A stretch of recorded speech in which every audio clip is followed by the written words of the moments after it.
Pagkatapos ng 1-0 taon, unang bumalik si Zhang Yuan sa kanyang alma mater, ang Haicheng High School, at naaalala ang mga tao. Ang mga pangyayari noon, ang nostalgic na panahon ng high school at isa pang pangalan na malalim sa puso, si Heluo. Noong tag-init 1-0 taon na ang nakakaraan, si Heluo ay isang mag-aaral sa ika-negatibo 1-0 baitang sa klase 3 ng Haicheng High School. Dahil sa pagiging hindi pantay sa kanyang pag-aaral ng Ingles, napakahina niya sa iba pang mga asignatura at madalas siyang pinupunan ng guro sa pagdalo. Sa klase ng kimika, habang itinuturo ng guro ang mga katangian ng magnesium, naaalala ang pagsabog sa nakaraang eksperimento ng guro, si Heluo at ilang mga kaklase ay umatras. Nagalit ang guro sa aksyong ito, kaya tinawag si Heluo upang magsagawa ng eksperimento. Dahil sa sobrang kaba, direktang itinapon ni Heluo ang nasusunog na magnesium bar sa guro. Dahil dito, inimbitahan ng guro sa silid-aralan ang mga magulang ni Heluo sa paaralan. Pagkatapos ng klase, pumunta si Heluo sa paborito niyang bookstore para manghiram ng comics. Dahil nabasa na niya halos lahat ng comics doon, inirekomenda sa kanya ng may-ari ng bookstore ang isang serye ng English comics tungkol sa tag-init. Sa kanyang pag-uwi, nakita ni Heluo ang isang magnanakaw na susubukang kunin ang wallet ng isang matandang lalaki sa bus. Hindi alam kung paano tulungan ang matandang lalaki. Nagkunwari siyang nawala ng balanse, bumangga sa matandang lalaki, na pumigil sa magnanakaw na kumilos. Nagalit ang magnanakaw sa pagkasira ng kanyang plano. Tinignan niya si Heluo na parang gusto siyang gantihan, na ikinatakot at ikinaurong ni Heluo sa pintuan ng bus. Sa puntong ito, lumitaw ang isang misteryosong binata, si Zhang Yuan.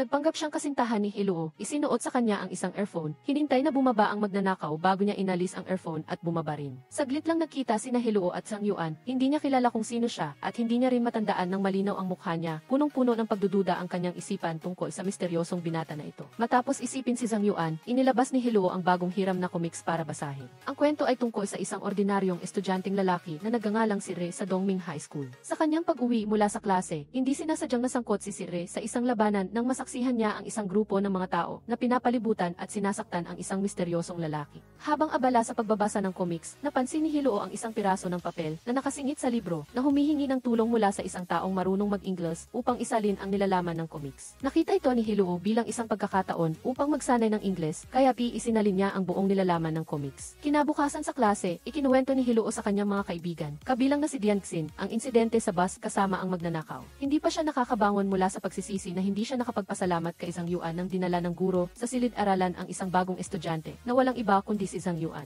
Napagtanto ni Heluo na ang tadhana nilang pagkikita ni Zhang Yuan ay eksaktong katulad ng sa comics na binabasa niya. Nang biglang nagkita ang pangunahing karakter na si Re at Kino at kalaunan ay naging magkaklase. Sa klase, napansin ni Heluo na nawawala ang kanyang biskwit, kaya sinimulan niyang bilangin ang natitirang biskwit. Ang kanyang pagbibilang ay nakakainis kay Zhang Yuan na nakaupo sa harap niya. Lumingon si Zhang Yuan at sinigawan si Heluo na naging dahilan upang tawagin silang dalawa ng guro sa pisara upang gawin ang kanilang takdang aralin na ikinahihiya ni Heluo. Pagkatapos ng klase, agad na hinanap ni Heluo si Zhang Yuan para makipag-away. Gusto niyang malaman kung talagang maingay ba ang pagbibilang niya na nakakaapekto sa pakikinig niya sa musika. Walang emosyon na sinabi ni Zhang Yuan na hindi siya nakikinig sa musika at suot lang niya ang mga earphone para mas madaling makatulog. Pagkatapos, sinigawan pa niya si Heluo dahil sa kanyang masamang marka sa paaralan at sinabing hindi niya magawa ang isang simpleng problema na ikinagalit ni Heluo. Kasabay nito, ang leader ng klase 6 na si Chang Feng ay naghahanap sa master ng computer na si Zhao Chengji at pinipilit siyang pumunta sa computer room para tulungan siyang magnakaw ng mga test paper. Dahil sa pagbabanta, napilitang pumunta si Zhao Chengji sa computer room ngunit hindi niya mahanap ang mga test paper at nag-ingay pa siya na nagising si Zhang Yuan. Galit na sinigawan ni Zhang Yuan ang dalawa, napagtanto ni Chang Feng na si Zhang Yuan ang kanyang master, kaya agad siyang humingi ng tulong kay Zhang Yuan upang hanapin ang mga test paper. Sa sandaling ito, pumunta si Heluo sa computer room upang kunin ang kanyang mga gamit at hindi sinasadyang nakasalubong niya ang grupo ni Chang Feng.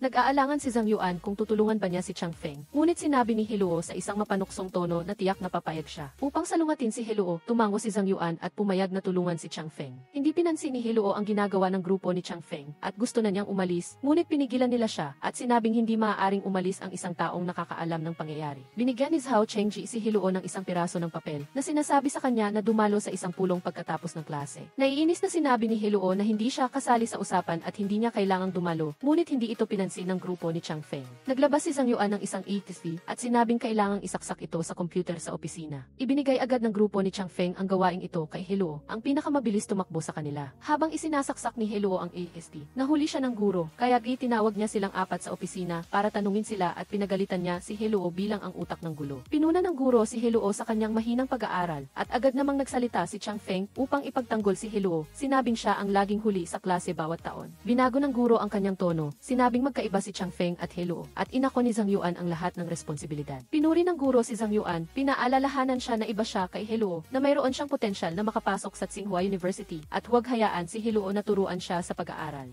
Nang marinig iyon mula sa vice principal, si Heluo ay parehong galit at malungkot, kaya bigla siyang nagsalita na mag-i-exam din siya sa Tsinghua University para makita niya. Mabilis na kumalat ang balita na gusto ni Heluo na mag-exam sa Tsinghua University sa buong klase, at nag-alala si Dian Xin at tinanong si Heluo kung sinasadya ba ng guro na pahirapan siya. Sa sandaling iyon, lumabas sina Zhang Yuan at Chang Feng mula sa opisina, at agad na sinisi ni Dian Xin ang mga ito dahil hinayaan nilang si Heluo ang umako sa responsibilidad. Nagmamadaling nagpaliwanag si Heluo, sinabing inako ni Zhang Yuan ang kasalanan para sa kanya, at sinabi lang niya iyon para pukawin ang guro. Upang maghanda para sa entrance exam sa kolehiyo, umuwi si Heluo upang pag-aralan ang mga kinakailangang marka para makapasok sa Tsinghua University. Ang kailangang marka ay 682, kaya sinuri niya ang kanyang mga marka sa pagsusulit at nakita niya na malayo pa rin siya sa Tsinghua. Ibinigay ng guro ang mga form para sa pagpili ng kurso sa mga estudyante, na humihiling sa bawat isa na mag-isip ng mabuti kung aling kurso ang pipiliin. Muling sinabi ni Zhao Chengji sa isang mapanuksong tono na dahil hindi naman siya makakapasa sa Tsinghua University, pareho lang kung anong kurso ang kunin niya. Hindi nawala ng pag-asa si Heluo, at determinadong magsikap, isinulat niya sa kanyang form na pipiliin niya ang science track. Ikinagulat ito ng guro, at sinabing bibigyan niya siya ng isa pang form para magparehistro para sa athletic examination sa social science track. Matapos magdesisyon na piliin ang science track, pumunta si Heluo sa bookstore at bumili ng isang tumpok ng mga reference book. Pagkatapos niyang bumili, hindi sinasadyang nakasalubong niya si Zhang Yuan. Nais ni Zhang Yuan na sabihin kay Heluo na maling libro ang nabili niya, ngunit hindi siya binigyan ni Heluo ng pagkakataon. Sa huli, nang tumalikod si Heluo para umalis, direkta niyang sinabi sa kanya. Napagtanto ni Heluo na niloko siya ng may-ari ng bookstore, kaya galit siyang bumalik upang humingi ng hustisya. Nang gabi, umuwi siya na nag-aalala pa rin sa kanyang pag-aaral. Bagamaki, sinasabi ng lahat na hindi niya dapat piliin ang science track, at sa tingin nila ay hindi niya kayang sumabay sa mga paksang nangangailangan ng lohikal na pag-iisip bilang isang estudyanteng atleta.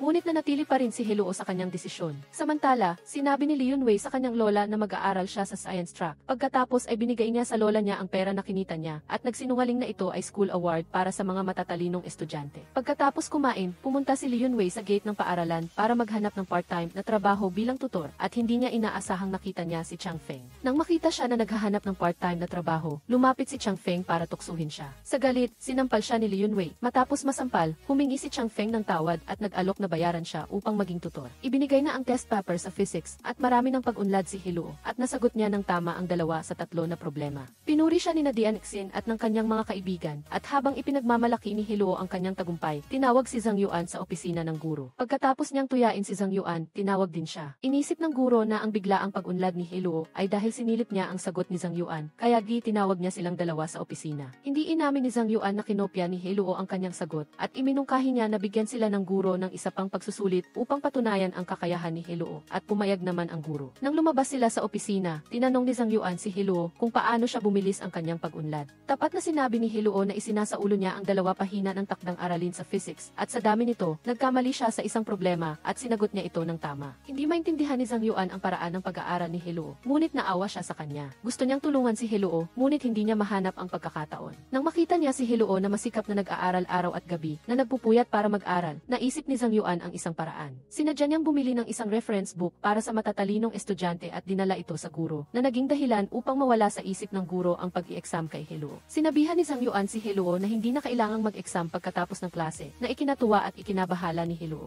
Dahil kung mangyayari iyon, walang maniniwala na hindi niya sinilip ang sagot ni Zhang Yuan. Pinayuhan ni Zhang Yuan si Heluo na mag-isip sa ibang paraan, na kung mababa ang kanyang makukuha sa pagsusulit, tutuyain siya ng lahat, kaya ang hindi pagkuha ng pagsusulit ay isang magandang bagay para sa kanya. Masayang naghanda si Heluo na umuwi, at paglabas niya ng klase, hindi niya inaasahang nakita niya ang kanyang coach sa sports, kaya nagmamadali siyang nagtago, ngunit nahuli pa rin siya. Hinangaan ng coach ang tiyaga ni Heluo sa pagtakbo sa loob ng 3 taon. Pagkatapos makipag-usap kay Heluo at malaman na gusto niyang huminto sa pag-aaral, pinayuhan siya ng coach. Pinayuhan niya si Heluo upang magbago ang kanyang isip at magpasya siyang ituloy ang pag-aaral sa science track. Matapos niyang isumite ang kanyang form sa pagpili ng kurso, nalaman niya kina Dian Xin at sa kanyang mga kaibigan na upang makapasok sa science track, kailangan niyang kumuha ng entrance exam, at higit pa roon, kailangan niyang mapabilang sa top 40 upang magkaroon ng pagkakataong makapasok sa Tsinghua University na lubos na nagpasakit sa kanyang ulo. Si Zhang Yuan ang naging tanging pag-asa ni Heluo. Mula noon, laging nakabuntot si Heluo kay Zhang Yuan, minsan ay inaayos niya ang kanyang mesa, minsan naman ay dinadalhan niya siya ng almusal.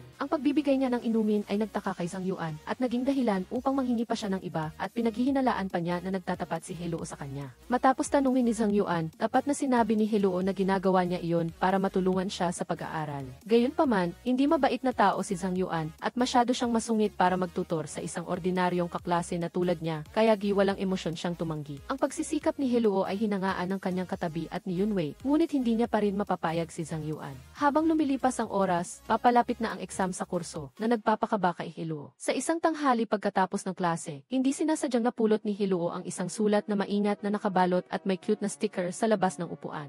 Sa isang sulyap, alam niya agad na ito ay tiyak na isang love letter. Nang makita ito ni Zhang Yuan, nagalit siya at kinuha niya ito. Mahigpit na hinawakan ni Heluo ang hostage sa kanyang kamay na pinilit si Zhang Yuan na pumayag na magtutor sa kanya. Sa sandaling ito, dumating ang guro upang hanapin si Zhang Yuan. Pumasok si Zhang Yuan sa opisina at narinig niya ang guro at ang iba pang mga guro na nag-aalala tungkol sa pagpili ni Heluo na mag-aral sa science track. Patuloy silang pumupuna at sinasabing hindi kayang mag-aral ni Heluo sa kurso na ito. Nang marinig ito ni Zhang Yuan, naramdaman niya ang matinding sama ng loob. Naalala niya ang larawan ni Heluo na masikap na nag-aaral, ang panunuyo niya sa kanya at ang kanyang malungkot na mukha nang siya ay nadaya. Ngayon, nang marinig niya ang kanyang mga guro na sinisiraan siya, biglang nagkaroon ng determinasyon si Zhang Yuan na gusto niyang tulungan si Heluo na magbago at maging ibang tao. Pagbalik sa klase, kusang loob na inalok ni Zhang Yuan na magtutor kay Heluo. Hindi alam ni Heluo ang matinding pakikipaglaban sa isip na pinagdaanan ni Zhang Yuan. Inisip lang niya na ito ay dahil sa kapangyarihan ng love letter. Gayunpaman, masaya pa rin siya. Si Heluo ay talagang matalino, masipag, at masinop at sa tulong ng napakagaling na guro na si Zhang Yuan, lubos na bumuti ang kanyang mga marka. Araw-araw, abala siya sa paggawa ng mga takdang aralin na ibinigay ni Zhang Yuan,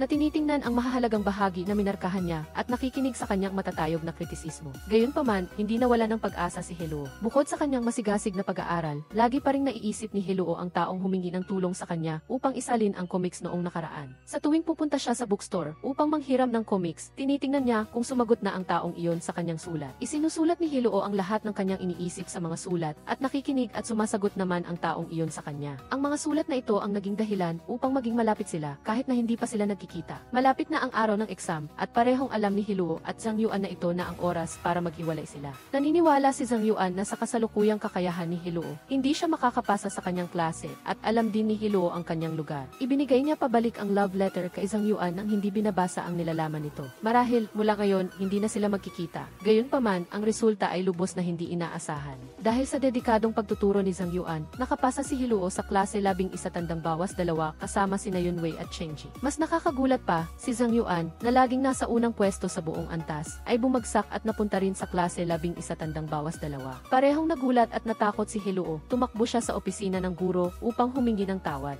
Nagsasabi sa kanya ng tapat na pinabayaan ni Zhang Yuan ang kanyang pag-aaral upang magtutor sa kanya. Malungkot din ang guro sa resulta ni Zhang Yuan, ngunit dahil huli si Zhang Yuan sa pagsusulit na nagresulta sa pagkakansela ng kanyang test paper, kailangan lang sumunod ng paaralan sa mga regulasyon. Sa kabutihang palad, hindi ito iniisip ni Zhang Yuan, pumayag siya sa desisyon ng paaralan na manatili sa klase 11 tandang bawas 2. Walang nakakaalam na ang dahilan kung bakit huli si Zhang Yuan sa pagsusulit ay dahil hinabol niya ang magnanakaw na nakita niya sa bus. Bagong klase, lumang mga tao, ang tanging pagkakaiba ay ang diyosa sa puso ni Chengji. Si Dian Xin ay mayroon ng kasintahan. Ang ama ni Chang Feng ay nagbigay ng donasyon ng bagong computer room sa paaralan at binili siya ng slot sa klase 11 tandang bawas 2 at naging kaklase niya si Heluo. Naging payapa at maganda ang buhay at nanatili sa kanilang lugar sina Heluo at Chang Feng at laging nasa huli ng klase. Napansin ng bagong guro ang lakas ni Heluo na laging nangunguna sa Ingles habang si Zhang Yuan na isang matalinong estudyante ay mayroong kahinaan sa asignaturang ito. Kaya iminungkahi niya na mag-aral sila ng magkasama upang punan ang mga kakulangan ng isa't isa. Hindi ito matanggap ng dalawa. Si Zhang Yuan ay masyadong mapagmalaki habang si Heluo ay masyadong mababa ang tingin sa sarili. Gayunpaman, hindi sumuko ang guro. Paglabas ng opisina, patuloy na sumunod si Heluo kay Zhang Yuan. Lubos siyang sumasang-ayon sa plano ng guro at determinadong hilahin si Zhang Yuan upang mag-aral kasama siya at bumuti ang kanilang mga marka. Ngunit, ang isang mapagmataas na tao tulad ni Zhang Yuan ay hindi pinansin si Heluo. Inisip niya na ginawa niya siya ng pabor sa pagtulong sa kanyang makapasok sa klase 11 tandang bawas 2 at ayaw na niyang makisama sa kanya. Ang kanyang mga salita ay napakasakit na nagpasama sa pakiramdam ni Hiluo. Pagkatapos umalis ni Hiluo, tiningnan ni Zhang Yuan ang bakanting basketball court at ang bote ng tubig na iniwan niya at nakaramdam siya ng kaunting pagsisisi. Nang mawala ang tulong ni Zhang Yuan, ipinagpatuloy ni Hiluo ang kanyang mga araw ng pagkalito. Gaano man siya magsikap, hindi niya pa rin maintindihan ang aralin na lumilikha ng isang masamang siklo. Mabilis na nawalan ng kumpiyansa si Hiluo, sinimulan siyang sumuko at ipinagpatuloy ang kanyang mga araw na nagpupuyat sa pagbabasa ng comics. Mas lalong hinamak siya ni Zhang Yuan dahil dito. Napansin din ni Hiluo na umiiwas si Zhang Yuan sa katotohanan at hindi siya nangangahas na lumabas sa kanyang comfort zone. Ang dalawa ay naging magkaaway mula sa pagiging magka-team at nag-aaway sa tuwing magkikita sila. Galit na nagparehistro si Zhang Yuan para sa long distance running para sa mga lalaki sa sports festival at gusto niyang ipakita kay Hiluo na kaya niyang gawin ang mga bagay na hindi siya magaling. Kahit na kinamumuhian ni Hiluo ang long distance running, nagparehistro pa rin siya para makipagkompetensya kay Zhang Yuan. Dahil nagparehistro si Zhang Yuan, ang hot boy ng paaralan para sa long distance running, nagdulot ito ng gulo. Kusang loob na lumapit ang Miss Campus na si Zheng Jingyin kay Zhang Yuan upang pag-usapan ang sports festival na nakakuha ng atensyon ng maraming lalaking tagahanga. Nang makita niya ang pintuan ng klase na napapaligiran ng mga tao, unang narinig ni Hiluo ang tungkol sa mga nagawa ng diyosa na si Zheng Jingyin. Gayunpaman, iniiwasan ni Zhang Yuan si Jingyin na parang may sakit. Ayaw niyang harapin siya at ayaw niya rin ng anumang personal na relasyon. Ito ay nagdulot kay Zhang Yuan ng kakulangan sa ginhawa dahil laging may mga babae sa paligid niya. Pati na rin kay Hiluo. Gayunpaman, dahil sa ordinaryo nilang relasyon bilang magkaklase, wala siyang dahilan upang pagalitan siya, kaya sinubukan lang niyang pigilin ang kanyang emosyon. Nagsimula na ang sports festival sa long distance running para sa mga lalaki at masigasig na tumakbo si Zhang Yuan sa unahan na hindi pinansin na ito ay isang mahabang karera. Binubuli siya at iniiwan niya ang pangalawang pwesto ng kalahating lap, ngunit pagkatapos ay naubusan siya ng lakas at bumagsak sa lupa. Nag-aalala ang lahat para sa kanya. Sa sandaling ito, isinantabi ni Hiluo ang lahat ng galit, tumakbo upang tulungan si Zhang Yuan at tumakbo kasama niya patungo sa finish line. Ang kanyang ginawa ay nag-udyok kay Chang Feng at sa iba pa na huwag manood lang at sumali sila sa karera.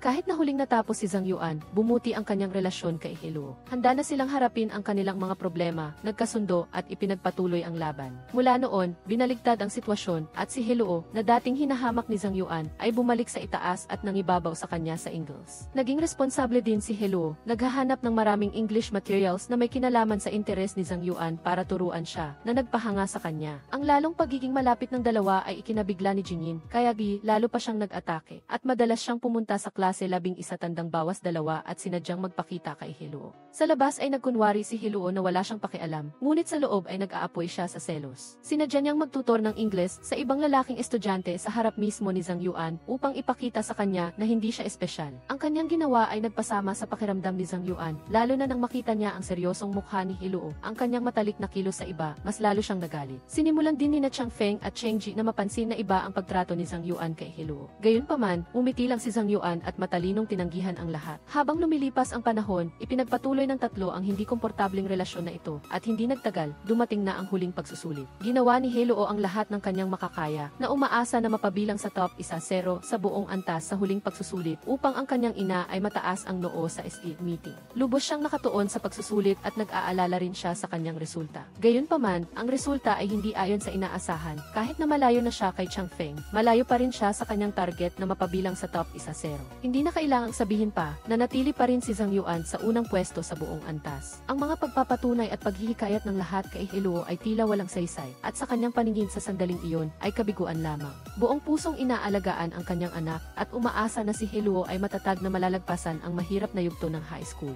Ito ay lalong nagpasama sa pakiramdam ni Hiluo at ang kabiguan ay parang isang virus na kumakain sa kanyang marupok na kaluluwa na nagpasama sa kanyang pakiramdam. Bago magsimula ang summer break, inanyayahan ng paaralan ang isang alumnus na nakapasa sa Tsinghua University na bumalik sa paaralan upang makipag-usap sa mga estudyante. Matagal na nag-aalangan si Hiluo at sa huli ay hindi siya nangahas na pumasok sa conference room. Nang umalis na ang lahat, naglakas loob si Hiluo na lumapit sa alumnus na iyon upang makipag-usap. Nahihiya siyang nagtanong sa kanya kung siya ba ay isang likas na matalinong tao na nakapasa sa isang prestihiyosong universidad nang hindi nahihirapan sa pag-aaral. Gayunpaman, ang sagot na natanggap niya ay hindi.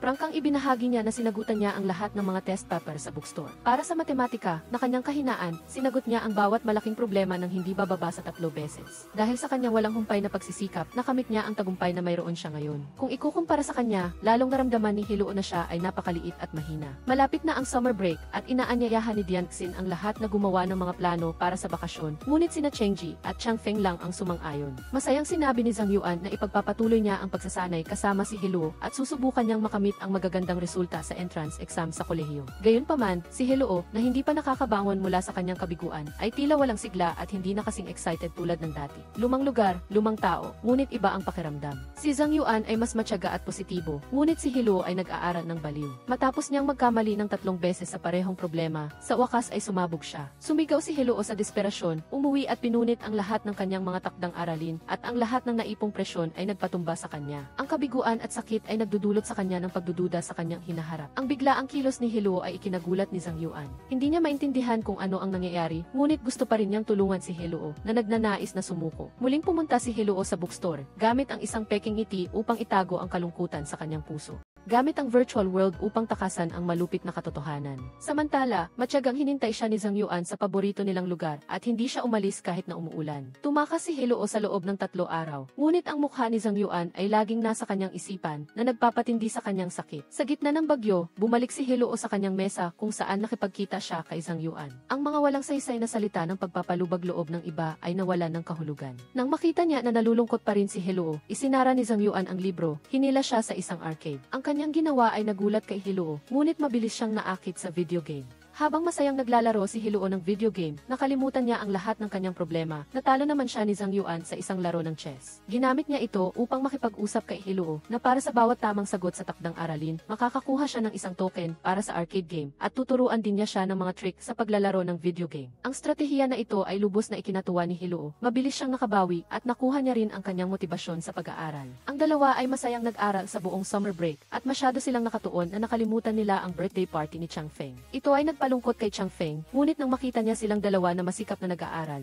hindi na niya kayang istorbohin sila, tinanggap lang niya ang mga pagbati at hinayaan silang dalawa na patuloy na mag-aral. Pagkatapos ng maraming pagsisikap, sa wakas ay natalo ni Heloo si Zhang Yuan sa video game. Lubos siyang nagmamalaki, habang si Zhang Yuan ay may magkahalong damdamin. Masaya siya sa tagumpay ni Heloo, ngunit hindi siya masaya na niloloko siya nito. Nang makita niya ang ekspresyon ni Zhang Yuan, akala ni Heloo na galit siya dahil sa pagkatalo. Pagkatapos ng isang masipag na tag-init, napabilang si Heloo sa top 20 sa buong antas sa buwan ng pagsusulit. Lubos siyang masaya, nakangiti mula sa sandaling pumasok siya sa klase. Dahil hindi na siya ang huli sa klase, gusto ni Chang Feng na iayain ang lahat na kumain. Gayunpaman, gusto ni Heloo na siya ang mag-imbita sa lahat, kaya ginag-away silang dalawa sandali. Sa huli, pumayag si Chang Feng na imbitahin ang lahat sa almusal, at si Heloo naman ang mag-imbita sa lahat sa sorbetes pagkatapos ng klase. Ibinigay ni Teacher Lin ang mga application form para sa mock college entrance exam sa mga estudyante na humihiling sa bawat isa na mag-isip tungkol sa kanilang kinabukasan sa kanilang pag-uwi. Pagkatapos niyang matanggap ang form, agad na isinulat ni Heloo ang Tsinghua University. Dinala ni Heloo ang sorbetes sa klase upang imbitahin ang lahat at pag-usapan ang pagpili ng kanilang universidad. Si Liun ay hindi maaaring umalis sa lungsod dahil kailangan niyang alagaan ang kanyang lola. Nagpasya siyang mag-exam sa isang sikat na universidad sa lungsod upang kumita ng scholarship para sa kanyang lola.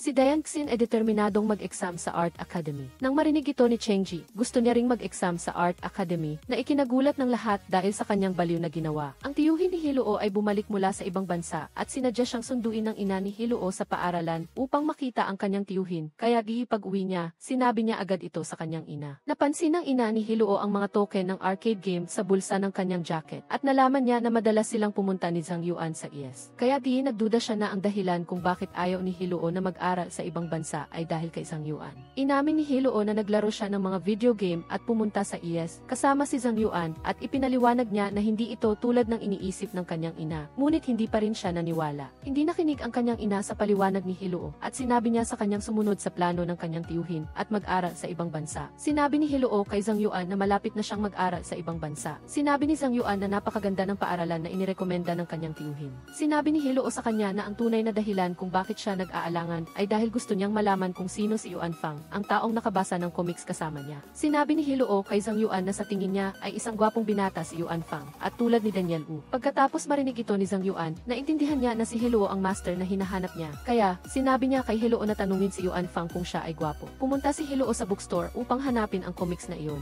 Sinadya siyang inasar ng may-ari ng bookstore. Sinabing may sakit ang may akda at hindi pa nailalabas ang bagong nobela na nagdulot ng pag-aalala kay Heloo hanggang sa punto na halos maiyak siya. Nang makita ang pag-aalala ni Heloo, ibinigay ng may-ari ng bookstore sa kanya ang aklat. Sa sandaling ito, natuklasan niya na si Yuan Fang ay nag-iwan ng isang liham sa loob ng aklat. Nang makita ni Heloo ang liham, ito pala ang liham na kinuha niya mula kay Zhang Yuan noong nakaraang araw. Agad niyang binuksan ang liham upang tingnan, pagkatapos ay inihambing ang sulat kamay sa sulat kamay ni Yuan Fang at natuklasan na si Yuan Fang ay si Zhang Yuan. Nang malaman nalaman ang katotohanan, agad na tumakbo si Hiluoy palabas ng bookstore upang hanapin si Zhang Yuan, ngunit hindi niya inaasahang makikita ito sa mismong pinto. Labis siyang natuwa, binatukan niya si Zhang Yuan, sinisisi ito sa hindi pagsabi sa kanya ng mas maaga. Puno ng kayabangan na pinasalamatan ni Zhang Yuan si Hiluoy sa pagtulong sa kanya na mapabuti ang kanyang English at pagkatapos ay hinila siya upang magdiwa. Tinanong ni Hiluoy si Zhang Yuan kung gusto ba ni Yuan Fang na pumunta siya sa Amerika at sinabi ni Zhang Yuan na pareho sila ng iniisip. Pagdating sa bahay, agad na nakipag-usap si Hiluoy sa kanyang ina. Sinabing hindi na niya gustong pumunta sa Amerika at ipinakita rin ang kanyang report card sa ina upang patunayan na malaki na ang kanyang pag-unlad at may pag-asa siyang makapasa sa Tsinghua University. Ito rin ang unang pagkakataon na naging matatag siya sa kanyang layunin at ayaw niyang sumuko. Nakumbinsi ang ina ni Hiluoy at nang makita ang report card ng anak, pumayag siyang manatili si Hiluoy, ngunit hiningi niya na siya mismo ang magpaliwanag sa kanyang tiyuhin.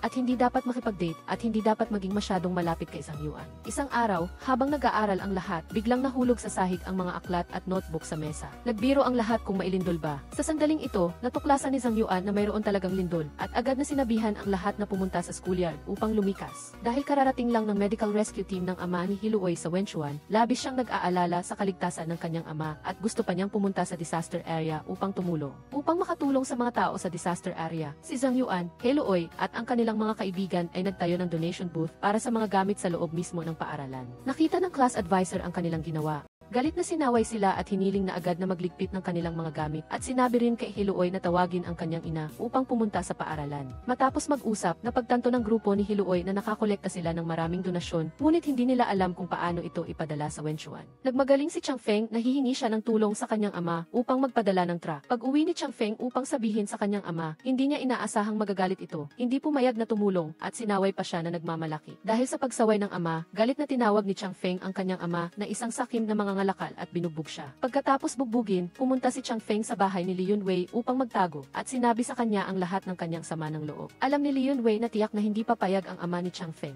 Kaya sinaway niya ito sa pagiging pabigla-bigla na naglagay sa kanyang ama sa isang mahirap na sitwasyon. Nang sabihin iyon ni Li Yunwei, sumagot si Chang Feng, sinabing nagpapanggap siyang guro kahit sa bahay. Nang makita ito ni Li Yunwei, nagluto siya ng pagkain para kay Chang Feng. Pinuri ni Chang Feng ang pagkain sa bahay ni Li Yunwei at nainggit siya na araw-araw siyang makakain ng luto sa bahay. Inanyayahan ni Li Yunwei si Chang Feng na kumain sa kanilang bahay sa hinaharap dahil madalas siyang hindi maubos ang kanyang pagkain. Nag-aral si Hiluoy hanggang hating gabi at kinabukasan sa klase, nakatulog siya at tinawag ng class advisor sa harap upang sagutan ang takdang aralin. Gusto ni Hiluoy na magmakaawa sa guro, ngunit hindi siya pinagbigyan kaya kailangan niyang pumunta sa harap upang gawin ang takdang aralin. Tiningnan ni Li Yunwei si Hiluoy habang ginagawa ang takdang aralin at labis siyang nagulat dahil maging siya ay hindi alam kung paano gawin ang takdang aralin. Nang makita ng class advisor na tama ang sagot ni Hiluoy, wala na siyang masabi pa. Inimbitahan ng class advisor ang ina ni Hiluoy na pumunta sa paaralan. Sinaway si Hiluoy sa pag-impluwensya sa pag-aaral ng iba pang mga mag-aaral dahil sa pag-organisa ng donation drive at hiniling sa ina na maging mas mahigpit sa kanyang anak. Kung hindi, dalhin na lang si Hiluoy sa bahay para mag-aral ng mag-isa. Nang marinig ng ina ni Hiluoy ang sinabi ni Guro Q, labis siyang nabalisa. Pinintasan niya si Guro Q sa pagiging irresponsable sa kanyang mga mag-aaral at lumabas. Sinara ng malakas ang pinto. Paglabas niya, nakasalubong niya si Guro Lin at inireklamo ang pagiging masyadong malapit ni Hiluoy at Zhang Yuan at hiniling niya kay Guro Lin na pigilan ang dalawa.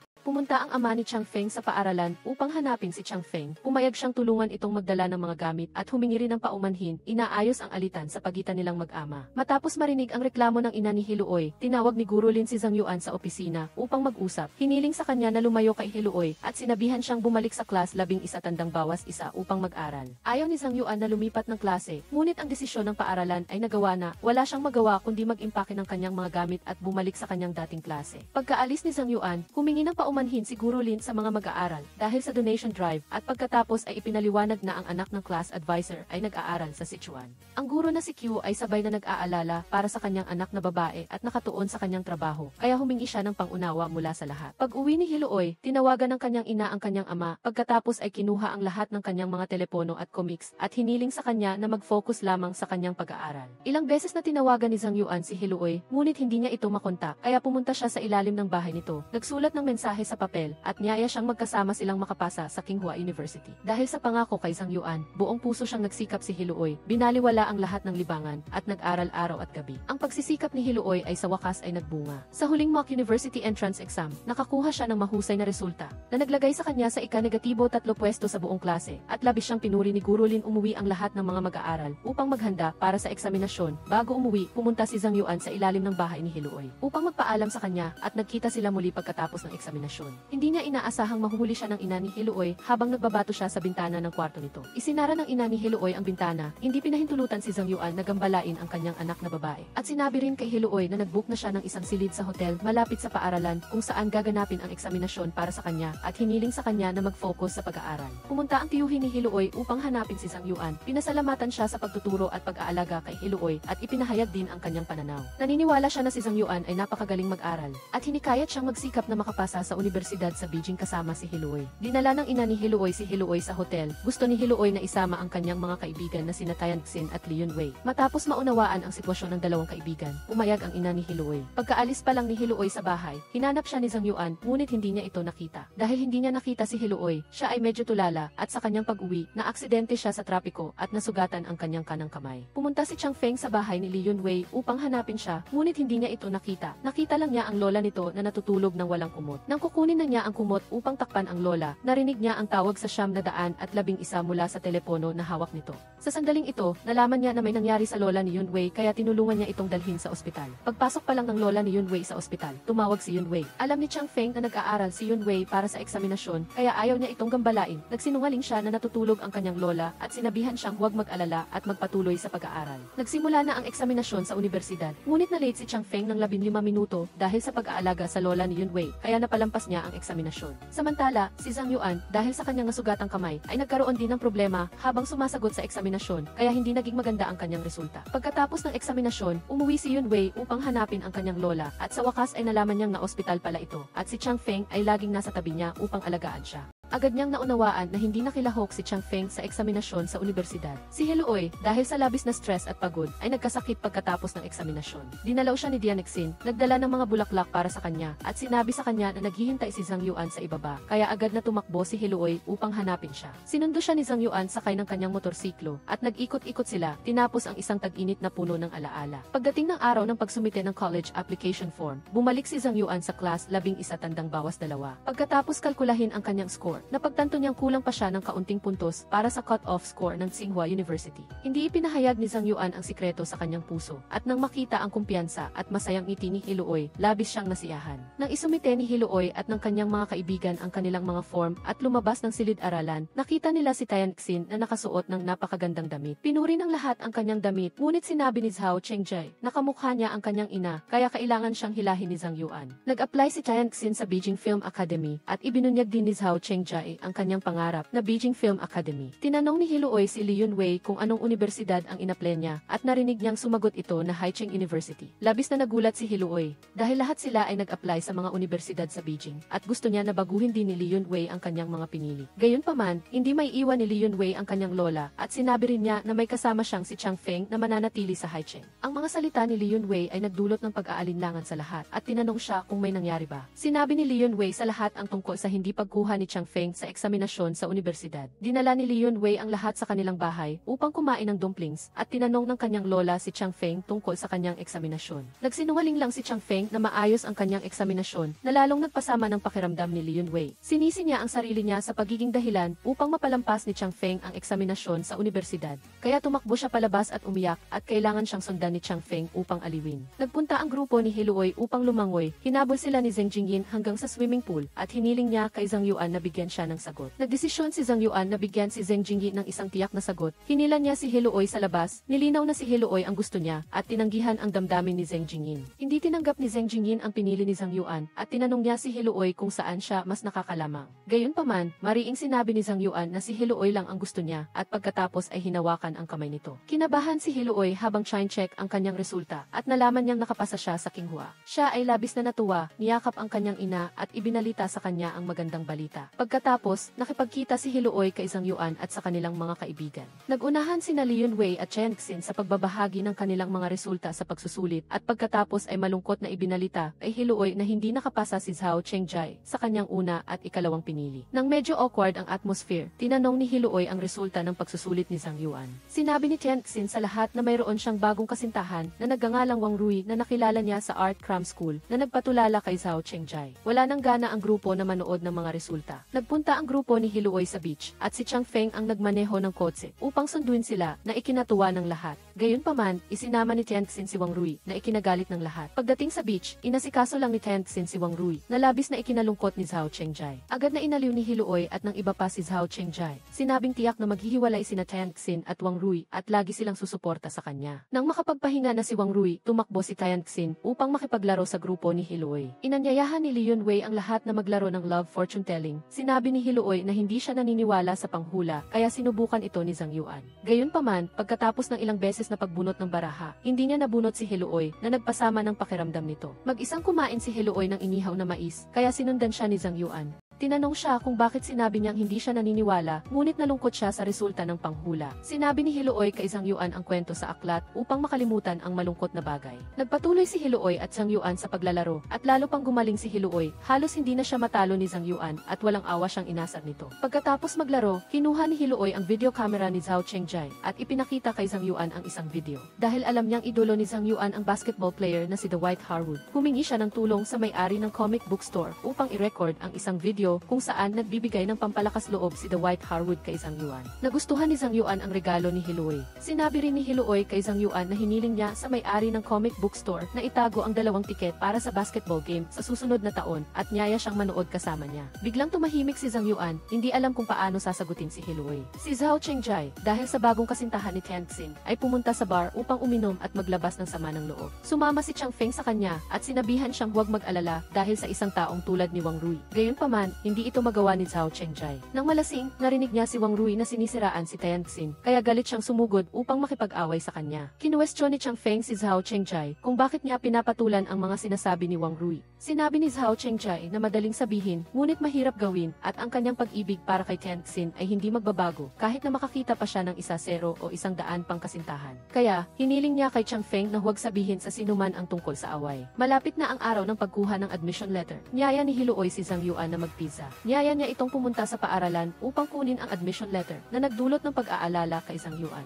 Hindi niya alam kung paano sasabihin kay Hiluoy at naghanap na lang siya ng dahilan upang tumanggi. Pagdating sa paaralan upang kunin ang admission letter, nalaman ni Hiluoy na siya lang ang nakapasa sa Tsinghua University sa buong klase. Si Zhang Yuan naman, sa kanyang 669 na puntos, ay hindi sapat para sa cut-off score ng Tsinghua at na-admit siya sa Haicheng University. Agad siyang hinanap ni Hiluoy at sinaway siya sa panluloko. Hindi makapagpaliwanag si Zhang Yuan sa kanya, kaya galit na itinapon ni Hiluoy ang kanyang admission letter dahil lagi niyang inaakala na magkasama silang papasok sa Tsinghua University. Ngunit ngayon ay hindi natupad ni Zhang Yuan ang kanyang pangako na nagpadama sa kanya na walang saysay ang kanyang pagkapasa sa Tsinghua University. Hindi alam ni Hiluoy kung saan siya magtatago, kaya bumalik siya sa comic book store upang takasan ang realidad. Nang makita ng may-ari ng comic book store ang mag-o na ito na nag-aaway, hindi rin siya masaya. Binitawan niya ang kanyang nakasanayang pagiging mapagbiro at seryosong inaliw si Hiluoy at sinuri ang sitwasyon para maunawaan niya. Maraming responsibilidad na pinapasan si Zhang Yuan at labis din siyang nasasaktan dahil hindi niya matupad ang kanyang pangako. Ang mga salita ng may-ari ng comic book store ay lalo pang nagpasama ng loob ni Hiluoy at nakonsensya siya kay Zhang Yuan. Hindi sinasadyang narinig ni Hiluoy ang pag-uusap ng kanyang ina at tiyuhin sa sala. Nalaman niyang bago ang eksaminasyon sa universidad, nakipagkita ang kanyang tiyuhin kay Zhang Yuan at pinayuhan siyang samantalahin ang pagkakataong makita si Hiluoy. Dahil dito, nawala ng focus si Zhang Yuan na nagresulta sa hindi magandang resulta. Galit na galit si Hiluoy, itinulak niya ang pinto at pumasok, sinaway ang pagiging makasarili ng mga matatanda. Ang pagmamahal ng pamilya ay parang tanikala, parang lason, na nagdulot sa kanya ng pagkaawa. Nalaman ng ina ni Hiluoy na nabigo si Zhang Yuan sa eksaminasyon sa universidad dahil sa sarili niyang desisyon at nakonsensya siya. Kumatok siya sa pinto ng kwarto ni Hiluoy, umaasa na magbubukas ang kanyang anak. Gusto niyang magkasama silang mag-ina na parehong dumaan sa pagiging teenager na harapin ang kahirapan na ito.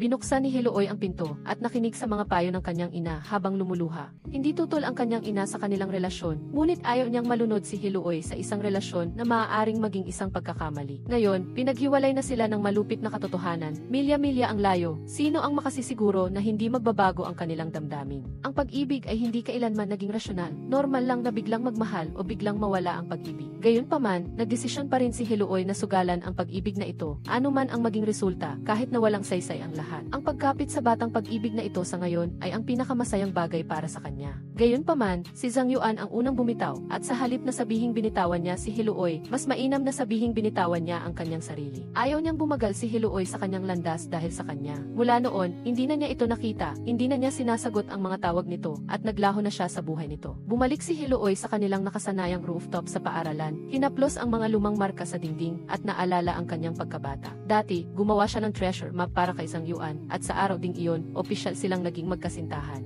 Maraming matatamis na sandali silang pinagsamahan, ngunit bago pa man magsimula ang labanan, sumuko na si Zhang Yuan. Ang nag-iisang imahe ni Hiluoy ay nakita ng kanyang class advisor, na dumaan din sa kanyang kabataan, at naawa rin siya kay Hiluoy. Ginamit niya ang kanyang sariling karanasan upang hikayatin si Hiluoy, at pumayag siyang tulungan siyang makipagkita kay Zhang Yuan, umaasa na magkasama silang makakapagpatuloy, at matapang na simulan ang isang long-distance relationship. Hindi kailanman naisip ng mapagmataas na si Zhang Yuan na papasok siya sa isang review class para sa eksaminasyon sa universidad. Gusto niyang mag-retake ng isang taon, at pumasok sa universidad kasama si Hiluoy, ngunit pinauwi siya ng kanyang advisor. Pinayuhan siya ng guro na babaan ang kanyang standards, at kumuha na lang ng pagsusulit para sa isang first-class university. Ngunit walang nakakaalam ng dahilan kung bakit siya ay obsessed sa Tsinghua University. Sa sandaling ito, nakatanggap si Zhang Yuan ng tawag mula sa kanyang class advisor, at nalaman niyang nagtitipon ang lahat upang ipagdiwang ang kasal ng guro. Dahil sa respeto at pagkakaibigan, hindi maaaring wala si Zhang Yuan, at sa wakas ay nakita niya ulit si Hiluoy pagkatapos ng mahabang panahon. Sa pagkakataong ito, tahasan niyang tinanggap ang pagkatalo, nagdesisyon na manatili sa Haicheng, at maging classmate pa rin ni Yunwei. Gayunpaman, sa harap ng matatag na pag-ibig ni Hiluoy, tumakas lang si Zhang Yuan, iniwan niya pa nga ang lahat at tumakas. Dahil sa paghihikayat ng lahat, matapang na sinundan ni Hiluoy si Zhang Yuan.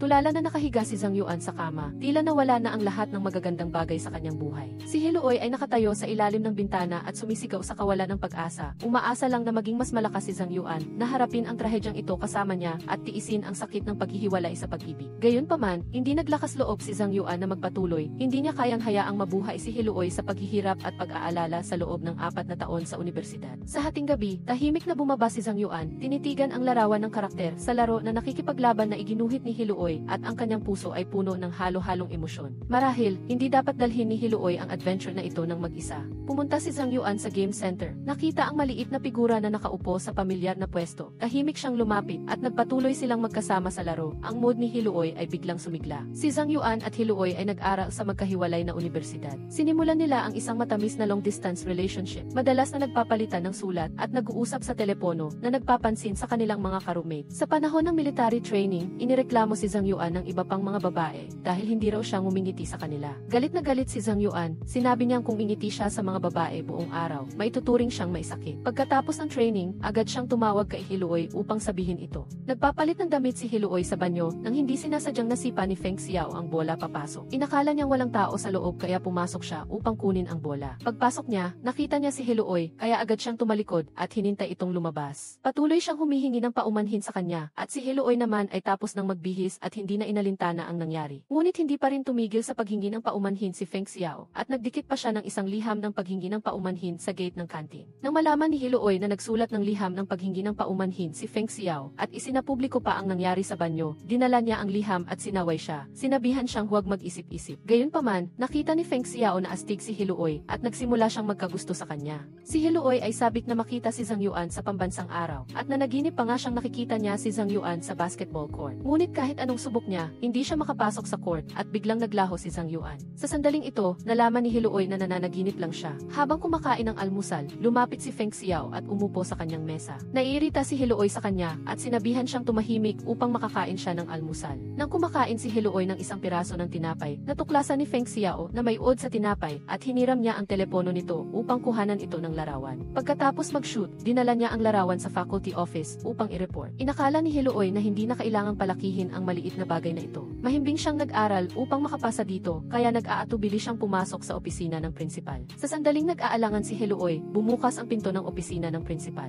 Labis na nagpapasalamat ang prinsipal kay Feng Xiao sa pag-ulat ng insidente at nakahinga ng maluwag si Hiluoy. Nang lumabas sina Hiluoy at Feng Xiao sa kantin, lumapit sa kanila ang ilang miyembro ng student council. Pinuri ang kanyang matapang na ginawa at binigyan siya ng gawain na mag-organisa ng isang art festival para sa mga first-year students. Agad na nagsisi si Feng Xiao sa kanyang pagiging mayabang lang, habang si Hiluoy naman ay tumayo sa tabi at pinagtawanan siya dahil naloko siya. Ang mga kaklase ni Zhang Yuan ay nagmungkahi sa kanya na maging class president. Saktong narinig ito ni Zhang Yuan na gusto ring maging class president. Agad siyang nagdeklara ng digmaan kay Zhang Yuan, niyaya siyang makipagpaligsahan, tingnan kung sino ang unang makakapag-hack sa computer ng kalaban. Pagkatapos ng military training, agad na inattack ni Zhang Yuan ang computer ni Zhang Yuan. Hindi rin nagpatalo si Zhang Yuan, pinutol niya ang kuryente sa dormitoryo ng mga babae. Pinutol din ni Zhang Yuan ang kuryente sa dormitoryo ng mga lalaki, na nagdulot ng gulo sa buong network system ng universidad, kaya napilitan ang network administrator na putulin ang koneksyon. Si Zhang Yuan at Zhang Yuan ay tinawag sa opisina upang pagsabihan. Si Zhang Yuan ay maginoo na inako ang lahat ng kasalanan. Ngunit hindi niya inaasahang alam na ng guro ang tungkol sa insidente at hindi nito pinayagan ang dalawa na magsisihan. Pagkatapos, ibinigay ng guro sa kanila ang gawain na pamahalaan ang network. Agad silang nagkasundo sa pagpuna sa network system ng paaralan bilang paghahanda para sa art festival. Kinagabihan, napagtanto ni Hiluoy na malapit na siyang malate sa kanyang tawag kay Zhang Yuan, kaya niloko niya si Feng Xiao na umuwi sa kanyang kwarto at agad na tumawag kay Zhang Yuan. Ang mga ka-roommate ni Zhang Yuan ay niyaya si Zhang Yuan na magkasamang ipagdiwang ang Mid-Autumn Festival. Saktong dumating si Zhang Yuan sa oras na iyon, kaya sinabi ni Zhang Yuan kay Zhang Yuan na dalhin sila upang kumain. Pagkatapos kumain, balak ni Zhang Yuan na dalhin sila sa internet cave. Ngunit naalala niya ang kanyang appointment kay Hiluoy at malapit nang maubos ang kanyang baterya. Kaya hinayaan na lang niya ang lahat na maglibang at bumalik siya sa kanyang kwarto upang hintayin ang tawag ni Hiluoy. Ang mga computer ni Hiluoy at Zhang Yuan ay nilagyan ng mga kamera, kaya sa wakas ay nagkita sila sa screen. Nagkasundo silang mag-video call tuwing Miyerkules ng gabi, anuman ang mangyari. Habang kumakain kasama sina Chang Feng at Li Yunwei, binanggit ni Zhang Yuan ang tungkol sa National Day holiday. Gusto niyang pumunta sa Beijing upang bisitahin si Hiluoy. Agad na sumang-ayon si Chang Feng at gusto pa niyang isama si Li Yunwei, ngunit hindi ito pumayag, ayaw niyang maging sagabal.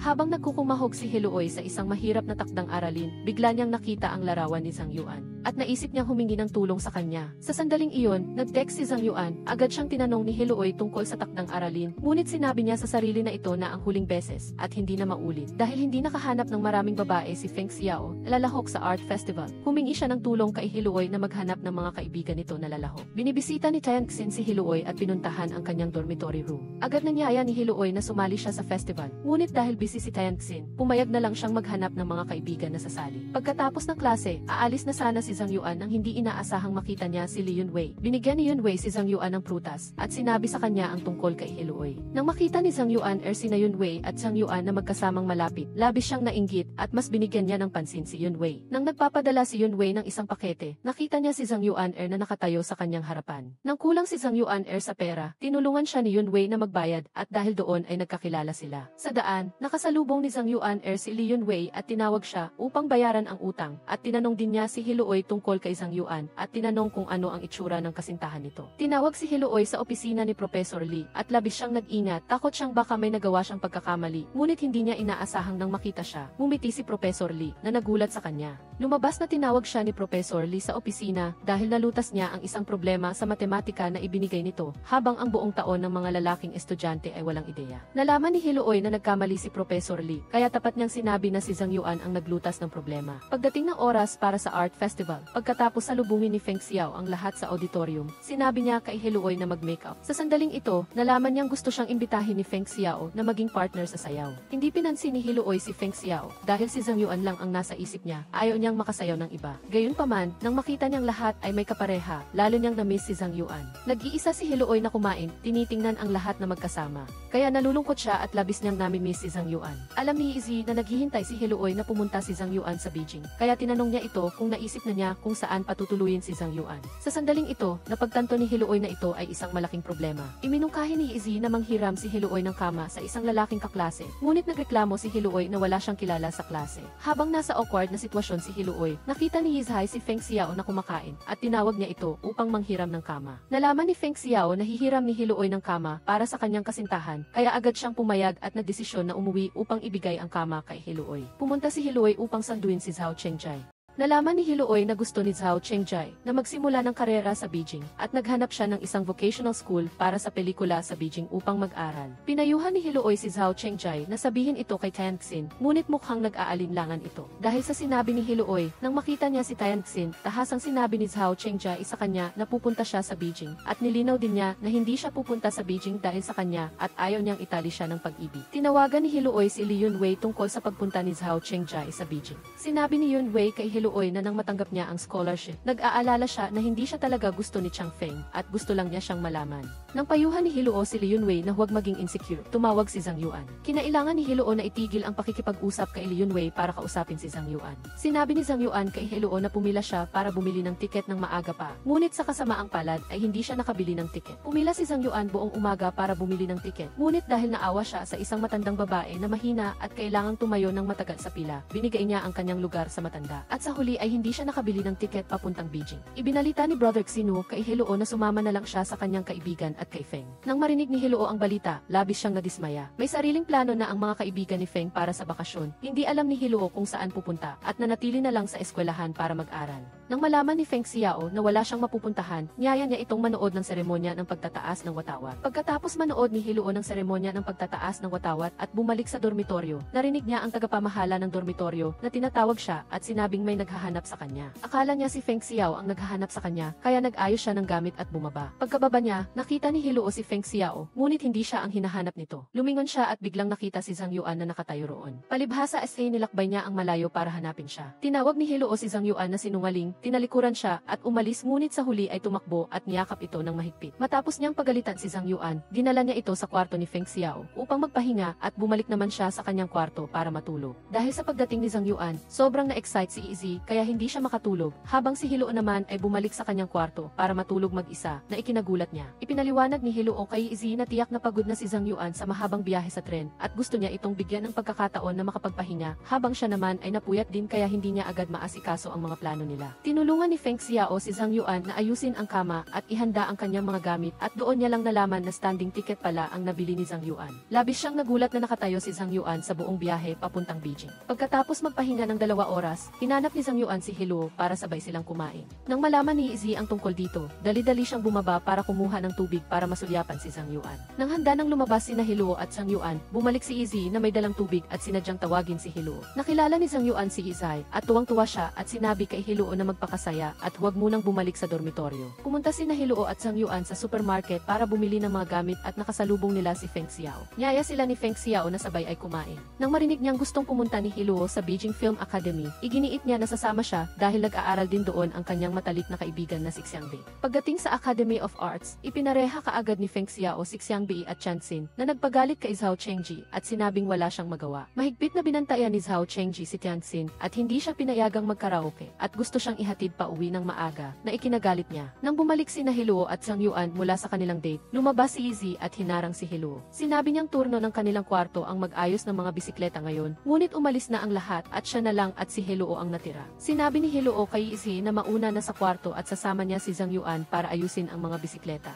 Habang naghihintay si Hiluo kay Zhang Yuan na matapos mag-ayos ng mga bisikleta, biglang tumakbo si Zhang Yuan na nahihiya at sinabi niyang sinira niya ang magandang sandali ng isang lalaki, kaya nahiya ito at gustong tumakbo palayo. Nagtataka si Hiluo kung anong nangyari at nahihiyang ikinuwento ni Zhang Yuan na inakala niyang nilolok ng lalaki ang kanyang bisikleta, ngunit hindi niya inaasahang hinahalikan pala nito ang kanyang kasintahan. Kaya nahihiya siyang tumakbo palayo. Nang malaman ni Hiluo na nahihiya si Zhang Yuan, nagbiro siya, tumakbo para mang-usyoso at itinulak si Zhang Yuan patungo sa magkasintahan na naging dahilan para matakot sila at tumakbo palayo. Dahil sa pagtulak ni Hiluo kay Zhang Yuan, tumakbo ito para kumprontahin siya at hindi sinasadyang napakalapit niya rito na nagparamdam ng hiya sa kanilang dalawa. Sinabi ni Hiluo na malapit nang mag-lights out at gusto na niyang bumalik sa dormitoryo, ngunit nagkamali siya ng direksyon. Tinawag siya ni Zhang Yuan at nahihiyang hinalikan siya ni Hiluo. Pagkatapos ay hinalikan siya ni Zhang Yuan pabalik at inihatid siya sa dormitoryo. Pagkatapos ihatid si Hiluo, nakita ni Zhang Yuan na hindi pa nakakauwi si Feng Xiao, kaya tinawag niya ito at niyaya siyang mag-nightcap at mag-inuman at magkwentuhan.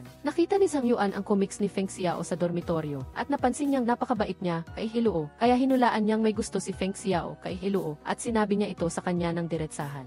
Sinabi ni Feng Xiao kay Zhang Yuan na napaka-espesyal na babae ni Hiluo. Sinabi niya sa kanya na mayroon siyang nobyo at napakatapat niya, kaya hindi siya magkakaroon ng masamang intensyon sa kanya. Pagkatapos uminom, labis na na-miss ni Zhang Yuan si Hiluo, kaya tinawag niya ito para bumaba at magkasama silang umalis upang umupa ng silid. Dahil sa epekto ng alak, gusto ni Zhang Yuan na makasama si Hiluo sa lahat ng oras, at dahil sa labis na pagkamis sa kanya ay muntikan na siyang hindi makapagpigil. Sa kabutihang palad, naitulak siya ni Hiluo palayo at tinulungan siyang kumalma.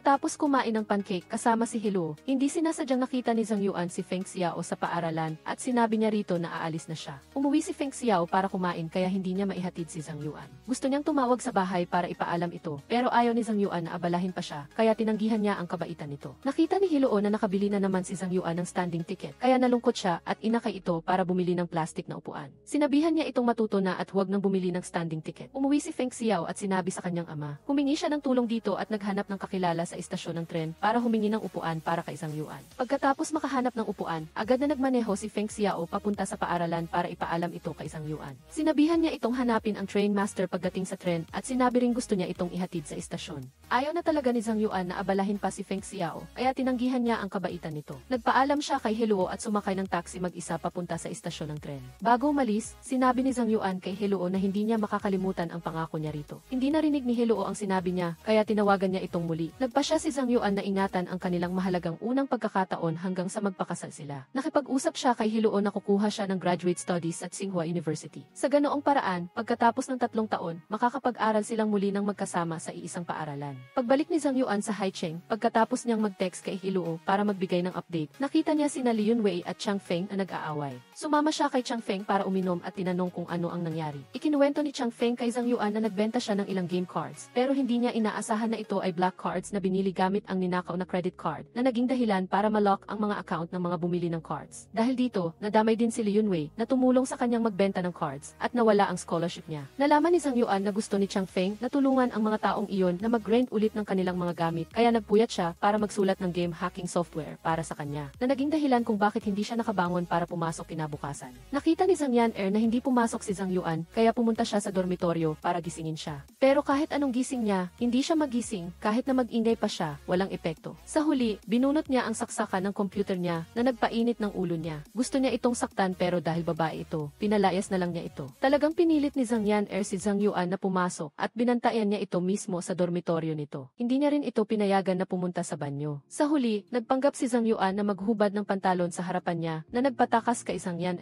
Nakikipag-usap si Zhang Yuan sa kanyang mga kasama sa kwarto kung paano paalisin si Zhang Yan.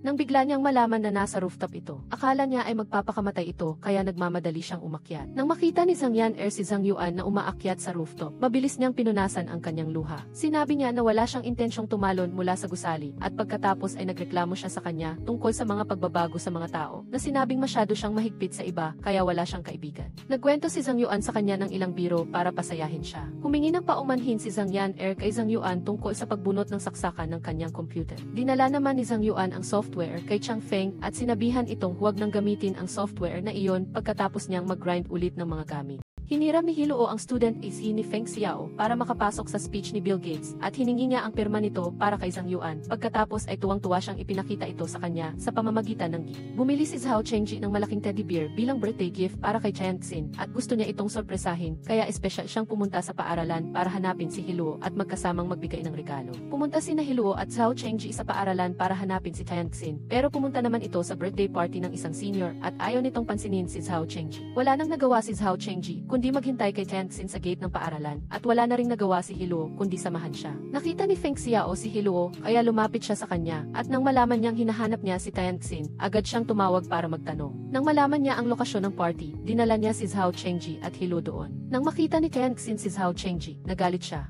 Happy birthday pa si Zhao Chengji kay Chang Xin sa party ng ibang tao at muntik na siyang mapalayas. Nakita ni Feng Xiao si Zhao Chengji na nakikipag-away sa iba kaya agad niya itong inilayo para hindi masira ang party. Nang tanggapin ni Chang Xin ang bulaklak mula kay Zhao Chengji, hinila agad ni Feng Xiao si Zhao Chengji palabas para kausapin siya ng masinsinan at binigyan siya ng ilang tips. Ang grupo ni Zhang Yuan ay magkasamang nanood ng meteor shower sa dagat. Nakita ni Li Yunwei na kulang ang suot ni Zhang Yan kaya inalis niya ang kanyang jacket para ibigay dito. Nakita ni Chang Feng na inalis ni Yunwei ang kanyang jacket kaya inalis niya ang kanyang jacket para isuot dito na pinagtawanan ng lahat. Dahil nakita nila ang meteor shower, kumuha ang grupo ng souvenir photo sa dagat at kasama rin sa litrato si Zhang Yan. Nanood si Hiluo ng meteor shower habang tinatawagan si Zhang Yuan pero hindi siya makontak. Kinabukasan, nakita ni Hiluo ang larawan na pinost ng kanyang mga kaibigan online at natuklasan niya na may ibang babae sa tabi ni Zhang Yuan. Nakaramdam siya ng matinding pagkailang.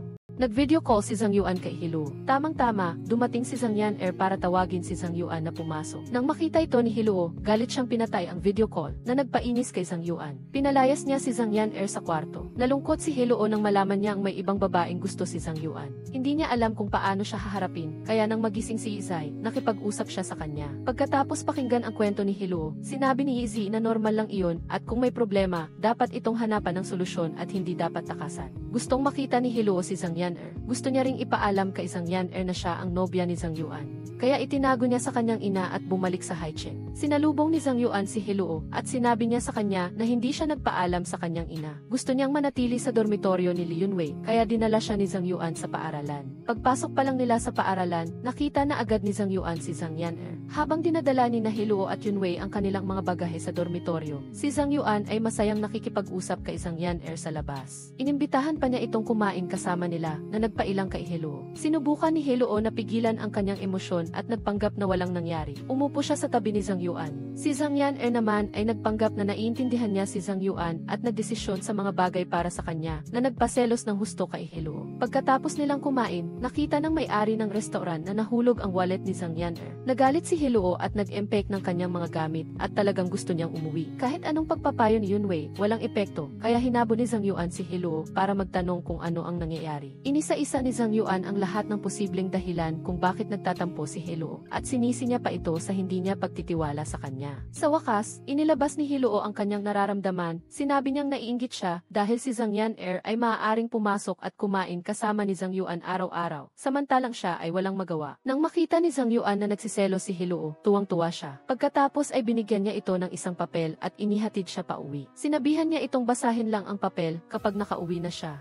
Pagka-uwi niya, nalaman ni Hiluo na isang laro pala ang ginawa ni Zhang Yuan para sa kanya at labis siyang natuwa. Kinaumagahan, pagkatapos niyang mag-almusal, pumunta siya para makita si Zhang Yuan at nagpanggap na hindi pa niya nababasa ang papel. Nang makita niyang nadismaya si Zhang Yuan, nagkunwari siya na nagulat at masaya sa natanggap niyang sorpresa mula dito. Nagkita sila sa comic book store. Nang makita ni Zhao Chengji si Tianxin doon, nalungkot siya at umalis. Alam ni Hiluo na walang customer sa comic book store at malapit na itong magsara, kaya humingi siya ng tulong sa lahat. Sinamantala niya ang pagkakataong ito para tawagin din si Zhao Chengji na tumulong na nagpahingi ng tawad kay Tianxin sa kanya. Sa huli, pumayag din si Zhao Chengji na manatili at tumulong. Pininturahan at inayos ni Hiluo at Zhang Yuan ang comic book store na nagpabuhay dito. Pagkatapos, magkasama silang nagpunta sa amusement park. Mabilis na lumipas ang oras at oras na para maghiwalay sila. Kailangang bumalik ni Hiluo sa Beijing. Ayaw niyang iwan si Zhang Yuan. Niyakap niya ito at umiyak, pakiramdam niya ay parang nakipag-break siya. Pinaalalahanan siya ni Zhang Yuan na huwag niyang kalimutan ang kanilang pangako na maging masunurin sa Beijing at maghintay sa kanya, kaya sumakay na si Hiluo sa tren. Pagbalik niya sa Beijing, gumawa agad si Hiluo ng countdown board para sa entrance exam sa graduate school at inaasam-asam niya ang araw na mag-aaral sila ni Zhang Yuan sa iisang paaralan. Habang nanonood si Zhang Yuan sa kanyang mga kasama sa kwarto na nag-i-empake ng kanilang mga gamit sa dormitoryo, tumawag si Hiluo. Naging sweet siya sa kanya sa harap ng lahat na nagpatawa sa buong kwarto pagkatapos niyang ibaba ang tawag. Habang nagbabalik siya ng libro sa aklatan, tumawag si Chang Feng kay Zhang Yuan. Nagmakaawa si Chang Feng na tulungan siya, kaya pumunta si Zhang Yuan para makita siya. Pagdating niya kay Chang Feng, nalaman niya na nahuli pala ito dahil sa game hacking software na ginawa niya. Humingi ng tawad si Zhang Yuan para kay Chang Feng. Nang makita ito ng kabilang partido, hindi na sila nagtuloy sa pagsasampa ng kaso. Pagkatapos humingi ng tawad ni Zhang Yuan, binigyan siya ng kabilang partido ng business card at pinayuhan siya na mag-aral ng mabuti.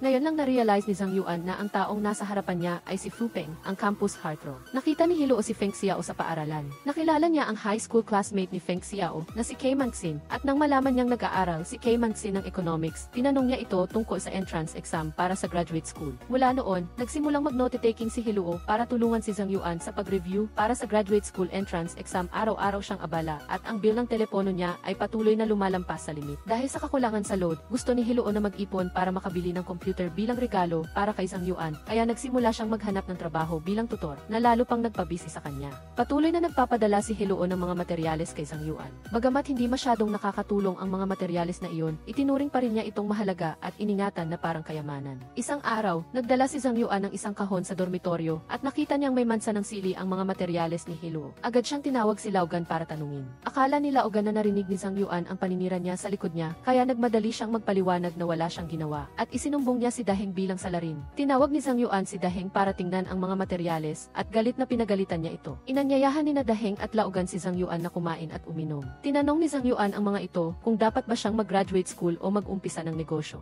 Sa tingin ni Daheng, mas mahalaga ang pag-uumpisa ng negosyo at hindi naman daw sigurado kung makakapasa siya sa graduate school entrance exam, samantala sa tingin ni Laugan at ng iba pa, mas maganda kung makakagawa si Zhang Yuan ng isang laro na hindi mamamatay. Habang nagsisikap si Heluo para kay Zhang Yuan, nag-aalala din siya para sa kanya. Gumawa siya ng sarili niyang kahon para ipadala ang mga regalong gusto nito. Nakita ni Zhang Yaner na nag-iimpake si Zhang Yuan at gusto niyang tulungan siya sa pagpapako. Pero hindi niya inaasahan na matatamaan niya ang kanyang kamay at masisira ang kahon, kaya kailangan itong ayusin ni Zhang Yuan mag-isa. Pagkatapos ng mahabang panahon ng pagtatrabaho, nakapag-ipon din sa wakas si Heluo ng sapat na pera para bumili ng computer. Niyaya niyang sumama si Izzy para bumili, pero tumanggi si Izzy dahil hindi siya marunong sa computer. Nagplano si Heluo na bumili mag-isa, pero tinawagan ni Izzy si Feng Xiao at hiningi ang tulong niya na samahan si Heluo. Pagkatapos bumili ng computer, bumalik si Heluo sa dormitoryo para buksan ang regalo ni Zhang Yuan na kinagisnan ng lahat. Sabik siyang naghihintay na makita ang reaksyon ni Zhang Yuan kapag natanggap niya ang kanyang regalo. Gustong bumalik ni Heluo sa Haicheng para ipagdiwang ang birthday niya kasama si Zhang Yuan, pero wala siyang leave. Labis siyang nalungkot nang malaman ni Feng Xiao na gusto niyang umuwi. Tinulungan niya itong gumawa ng peking sick leave para makabalik siya sa Haicheng para makita si Zhang Yuan. Pagdating ni Heluo sa Haicheng, tinulungan siya ni Chang Feng na tawagan si Zhang Yuan para lokohin ito na bumaba para sorpresahin siya. Sobrang tuwa ni Zhang Yuan nang makita niya si Heluo. Pagkatapos niyang biruin si Heluo sa ibaba, inakyat niya ito sa dormitoryo. Nakita ni Heluo ang kanyang litrato sa computer ni Zhang Yuan na napakapangit ng pagkakaguhit. Agad siyang nagtanong kung sino ang gumawa nito. Nagkunwari si Zhang Yuan na pinagalitan si Daheng at tinanong kung sino ang gumuhit at ibinintang ang lahat kay Laugan na wala doon. Nang bumaba si Zhang Yuan para makita si Zhang Yaner, sinuri ni Heluo ang kanyang mesa at nalaman na buo pa rin ang kanyang mga materyales at may mansa pa ng sili. Binigyan ni Zhang Yaner ng birthday gift si Zhang Yuan at gusto niya itong tanggihan pero hindi niya magawa. Kaya, inilagay na lang niya sa kanyang bag at dinala sa dormitoryo. Pagdating niya sa dormitoryo, nalaman niyang nagtatampo si Heluo. Nagpaliwanag at humingi siya ng tawad pero natuklasan ni Heluo ang regalo mula kay Zhang Yaner na lalo pang nagpagalit sa kanya. Humingi ng tawad si Zhang Yuan kay Heluo at ipinaliwanag ang tungkol kay Zhang Yaner pero sinabi ni Heluo na hindi siya galit tungkol doon. Hindi pa man niya na ipapaliwanag ang tungkol sa pag-assemble ng computer. May tumawag na sa telepono. Kaya sinabi na lang niya kay Heluo na hindi lang siya nag-assemble ng computer, kundi may mas mahalaga pa siyang dapat gawin sa mga oras na iyon. Hindi maintindihan ni Heluo si Zhang Yuan. Hindi niya alam kung anong mas mahalagang bagay ang ginawa niya buong gabi kaysa pumunta sa Beijing. Nagdahilan na lang si Zhang Yuan na nagtututor si Heluo at kahit hindi siya pumayag, nagpatuloy pa rin siyang i-assemble ang computer. Bago siya umalis, binigyan ni Zhang Yuan si Heluo ng isang Doraemon na manika at sinabi niyang mahal niya ito para suyuin siya, pero galit pa rin si Heluo. Hindi niya tinanggap ang regalo at tumakbo mag-isa papunta sa Haicheng High School. Doon, naalala niya ang maraming lumang alaala. Nang makakita siya ng eksaktong kaparehong Doraemon na manika, naalala niya ang regalo ni Zhang Yuan at bumalik siya para kunin ito. Hinanap ni Heluo ang manika pero hindi niya ito makita. Habang nalulungkot siya, may isang janitress na nakapulot nito at ibinalik sa kanya. Dinala ni Heluo ang Doraemon na manika pa uwi at inihagis ito sa washing machine, pero nagsisi siya at kinuha ito para tingnan. Dito niya nalaman na nagtago pala si Zhang Yuan ng singsing sa loob. Nang makita ni Heluo ang singsing, nawala agad ang galit niya. Nang makita ni Zhang Yuan na hindi inilagay ni Heluo ang singsing sa tamang posisyon, sinabi ni Heluo na dapat si Zhang Yuan ang magsuot nito sa kanyang kaliwang kamay. Kaya, inalis ni Zhang Yuan ang singsing at isinuot ito sa kamay niya. Sinabi ni Heluo kay Zhang Yuan na nakakatakot ang long-distance relationship dahil sa dami ng duda at selos, at sinabi niya ritong huwag nitong isipin ang mga masasamang bagay tungkol sa kanya pagkaalis niya. Habang nakikinig si Zhang Yuan, tumakbo si Feng Xiao para hanapin siya at sinabing nakahanap siya ng trabaho bilang translator para sa kanya. Dahil sa kaba, hindi nakatulog si Heluo buong gabi para i-translate ang pelikula, pero natatakot siyang baka mali ang translation niya, kaya patuloy siyang nag-aalala habang naghihintay sa paglabas ng pelikula. Sinabihan siya ni Feng Xiao na huwag siyang mag-alala at maging handa para iligtas siya kapag bumagsak siya. Hindi sinasadyang nakita niya ang singsing sa kamay ni Heluo at medyo nalungkot siya, pero mas masaya siya dahil nakikita niya itong masaya, kaya ngumiti siya rito. Nang makikipagkompetisyon na si Zhang Yuan, espesyal na naghintay si Zhang Yaner para tapusin niya ang kompetisyon para suportahan siya. Habang pinupuri ni Zhang Yaner si Zhang Yuan, dumating si Fu Peng para hanapin siya at tinanong siya kung nakapagdesisyon na siya at kung gusto niyang ipapackage ang kanyang laro ng kanyang grupo. Dahil gusto ni Heluo na mag-graduate school siya sa Beijing, tinanggihan ni Zhang Yuan ang kabaitan ni Fu Peng na nagpagulo sa isipan nito. Pagkatapos nilang kumain, humingi ng tawad sa kanya ang kanyang tiyuhin tungkol sa entrance exam sa universidad at sinabihan niya itong magdala ng isang kaibigan sa isang maliit na party na inorganisa ng embahada. Sinabi ni Heluo kay Zhang Yuan ang tungkol sa party na ito. Nagsisi siya dahil wala siya sa Beijing, kaya hindi niya ito maisama. magkasama. Sa party, hindi sinasadyang nakita ni Hiluo si Feng Xiao, at ngayon lang niya nalaman na magkakilala pala ang kanyang tiyuhin at si Feng Xiao. Na-realize ng kanyang tiyuhin na gusto ni Feng Xiao si Hiluo, kaya personal niyang pinayuhan si Hiluo na makipagrelasyon kay Feng Xiao. Naglit si Hiluo sa pag-iisip ng kanyang tiyuhin. Sinabihan niya ito na huwag makialam sa kanyang love life, at patuloy siyang sinabi na may boyfriend na siya. Gayunpaman, patuloy pa rin ang tiyuhin niya sa pagsasalita ng masama tungkol kay Zhang Yuan na nagpalungkot sa kanya. Kaya, umalis na lang siya sa party. Pagkaalis ni Hiluo, hinabol siya ni Feng Xiao, pero ayaw niyang makita ito. Gusto lang niyang si Zhang Yuan ang nasa tabi niya. Gayunpaman, sa mga oras na ito, pinatay naman ni Zhang Yuan ang kanyang telepono, na naging dahilan para maramdaman niya ang sakit ng long-distance relationship sa unang pagkakataon. Hinanap ni Hiluo si Tian Xin at sinabi sa kanya ang tungkol sa paninira ng kanyang tiyuhin kay Zhang Yuan. Hindi niya matanggap na may nagsasalita ng masama tungkol kay Zhang Yuan na nagpagawa sa kanya na maging parang isang babaeng baliw na buong araw na lang ay ikinukwento si Zhang Yuan sa lahat. Inilabas ang resulta ng kompetisyon ni Zhang Yuan. Wala siyang kalaban sa buong Haicheng University. Nang makita ni Zhang Yaner ang resulta, inanyayahan niya itong mag-celebrate. Sa imbitasyon ni Fu Peng, tinawag ni Zhang Yaner si Zhang Yuan para kumain at kinumbinsi siya na gamitin ang kanyang laro para sa negosyo. Alam ni Zhang Yuan na kung gagawin niya ang laro ngayon, magiging napakaganda ng pag-unlad nito sa hinaharap pero hindi rin niya kayang iwanan ang kanyang layunin na pumunta sa Beijing.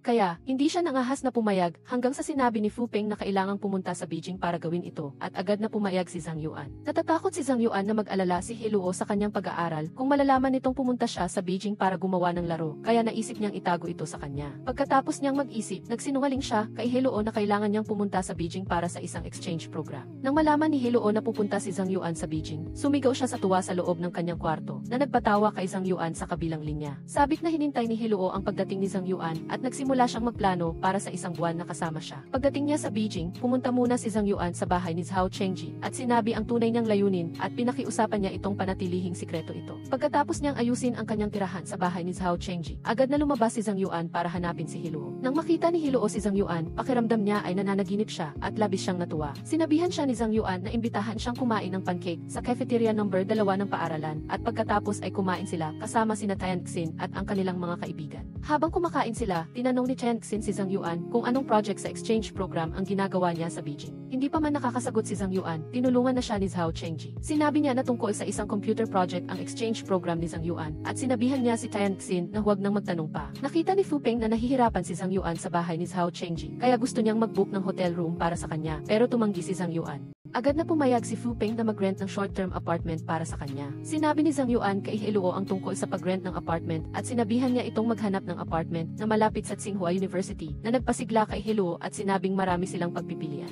Pagkatapos maghanap ng magkasama, nakahanap din sila sa wakas ng angkop na apartment at lumipat kaagad. Gustong kumain ni Zhang Yuan kasama si Hiluo pero gusto niyang magluto na lang sila sa apartment. Sinabihan niya itong maghugas ng plato pagkatapos nilang kumain. Sabi niya, mula ngayon tuturuan na niya ito. Nang maghanda na si Hiluo na bumalik sa paaralan, pinigilan siya ni Zhang Yuan at sinabihan siyang mag-overnight. Gustong tumanggi ni Hiluo pero kinuha siya ni Zhang Yuan at sinabing may iniisip siyang masama kaya pumayag din si Hiluo na manatili. Gayunpaman, dahil sa sobrang kaba sa pagiging magkasama sa iisang kwarto ni Zhang Yuan, hindi sila nakatulog. Ginabi na sila bago sila makatulog. Kinabukasan, pagdating ni Hiluo sa dormitoryo, tinanong siya ng kanyang mga kasama sa kwarto tungkol sa pag-overnight niya kasama si Zhang Yuan na nagpamula sa kanyang mukha. Hinanap ni Feng Xiao si Hiluo at hiniling sa kanyang mag-translate ng subtitle para sa isang pelikula. Agad na pumayag si Hiluo at naisip niyang samantalahin ang pagkakataon para manood ng scene kasama si Zhang Yuan. Pero hindi niya inaasahan na aabot pala sa 2.5 oras ang pelikula, kaya naboring siya at nagsisi na pumayag siya. Pagkatapos ng pelikula, ibinigay ni Feng Xiao kay Hiluo ang koplet na isinulat ng kanyang lolo, gaya ng ipinangako niya sa kanyang tiyuhin.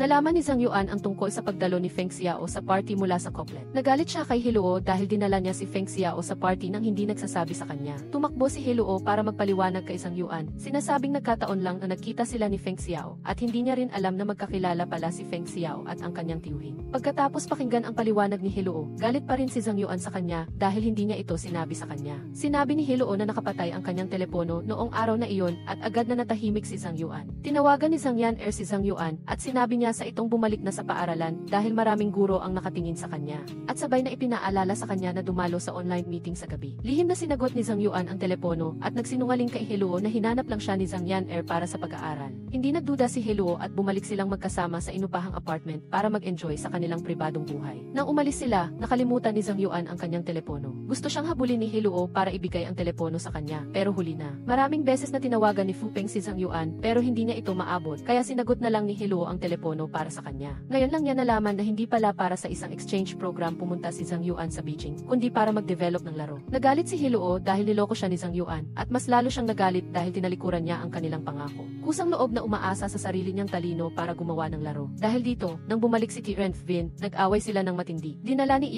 Bian si Terence Vin sa investment seminar, at nang makita niyang malungkot si Terence Vin, alam niyang nag-away sila ni Edith. Kaya, habang nagpe-present si Terence Vin sa seminar, kinunan niya ito ng video at ipinadala kay Edith. Nang makita ni Edith si Terence Vin na nagniningning sa screen, parang bumalik siya sa simula nang mahulog ang loob niya rito. Nalungkot siya dahil pagkatapos nilang maging magkasama, nawala ni Terence Vin ang sarili niyang tiwala sa sarili. Matapos pirmahan ang kontrata, dinala ni Terence Vin si Edith upang tingnan ang isang ginagawang gusali, at sinabi niya rito na bibilhin niya ang apartment na iyon upang manirahan sila ng magkasama. Binitawan ni Edith ang inuupahang bahay at sumama kay Terence Vin upang pirmahan ang kontrata sa pagbili ng bahay, at pagkatapos ay inihatid siya pabalik sa High Cliff. Hindi niya alam kung tama o mali ang desisyon ni Terence Vin na magsimula ng negosyo sa panahong ito, at palagi siyang nakakaramdam ng hindi pagkapanatag sa kanyang puso. Nang malaman ni Evans Tew ang sitwasyon, inaliw niya si Edith na sinasabing hindi lang pag-aaral ang buhay at walang mali sa pagpili ni Terence Vin na samantalahin ang pagkakataon. Nang marinig ang sinabi ni Evans Tew, biglang naunawaan ni Edith na sa lahat ng oras, hinihiling niya kay Terence Vin na sundin ang daan na itinuturing niyang pinakaligtas, at siya ang masyadong konserbatibo. Sumulat si Edith kay Terence Vin na nagsasabing nagbago na ang kanyang isip at susuportahan niya ang lahat ng desisyon nito. Dahil ayaw niya itong mawala, dahil magiging walang saysay ang kanyang buhay kung wala siya. Kinaumagahan, tinawagan ni Edith si Terence Vin sa video. Gusto niyang magkwento at magpadala sa kanya ng ilang materyales tungkol sa negosyo na nahanap niya. Habang kausap si Edith,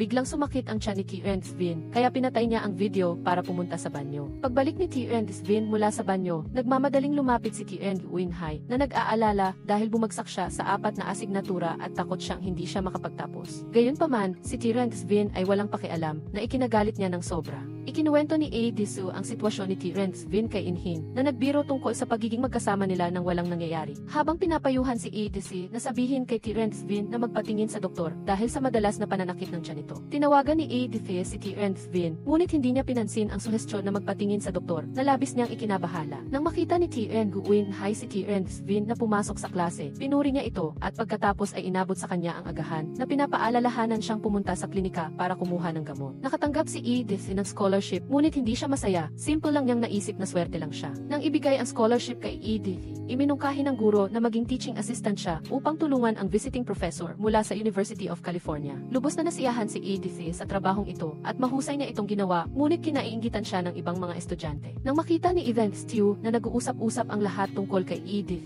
sinadya niyang purihin ang galing niya sa Ingles sa harap nila, pinayuhan siyang kumuha ng sertipiko at tinulungan siyang malutas ang sitwasyon. Tinawagan ni Terence Vin si Edith Tew upang sabihin sa kanya na nagpatingin na siya sa klinika at walang problema sa kanyang kalusugan, at sinabi sa kanyang huwag mag-alala. Dahil nag-aalala sa sakit sa tiyan ni Terence Vin, sinubukan ni ADC magluto ng congee ng Crucian Carp sa dormitoryo, ngunit gaano man niya subukan, hindi niya ito magawa. Tinawagan niya si TDCV at nalaman niyang na-ospital si Terence Vin. Labis na nag-alala si ADC nang malaman na na-ospital si Terence Vin dahil sa gastritis. Naalala niya ang sinabi ng mga tao na mapanganib kung lala ang sakit, kaya nagpasya siyang bumalik kaagad sa Haitidite para bisitahin siya. Habang papunta sa Haitidite, tinawagan ni Edith si Terence Vin at sinisi siya sa paglilihim ng kanyang sakit. Matapos mangako kay Edith na aalagaan niya ang kanyang kalusugan, bumalik si Terence Vin sa trabaho. Hindi inaasahan, dumating si Edith sa ospital. Nalabis na ikinagulat niya, sinabi ni Terence Vin kay Edith na ihatid si Edith. Sinabi ni Edith kay Edith na sabihan si Terence Vin na mamuhay ng mas maayos, na lalo pang nagbigay kalungkutan sa kanya nang makita itong mahina at payat. Pinakain ni Edith ng lugaw si Terence Vin at nagpakipot-kerot ito na nagsabi ng matatamis na salita na siyang nagpatawad sa kanya. Pagkatapos, ibinigay ni Edith ang kanyang scholarship money kay Terence Vin upang magkaroon ito ng karagdagang puhunan sa negosyo. Umiti si Terence Vin at ibinalik ang pera sa kanya na sinabing huwag itong mag-alala tungkol sa pera. Ayaw tanggapin ni ADC ang pera, ayaw niyang maging sanhi ng hirap ni Terence Vin dahil sa pera.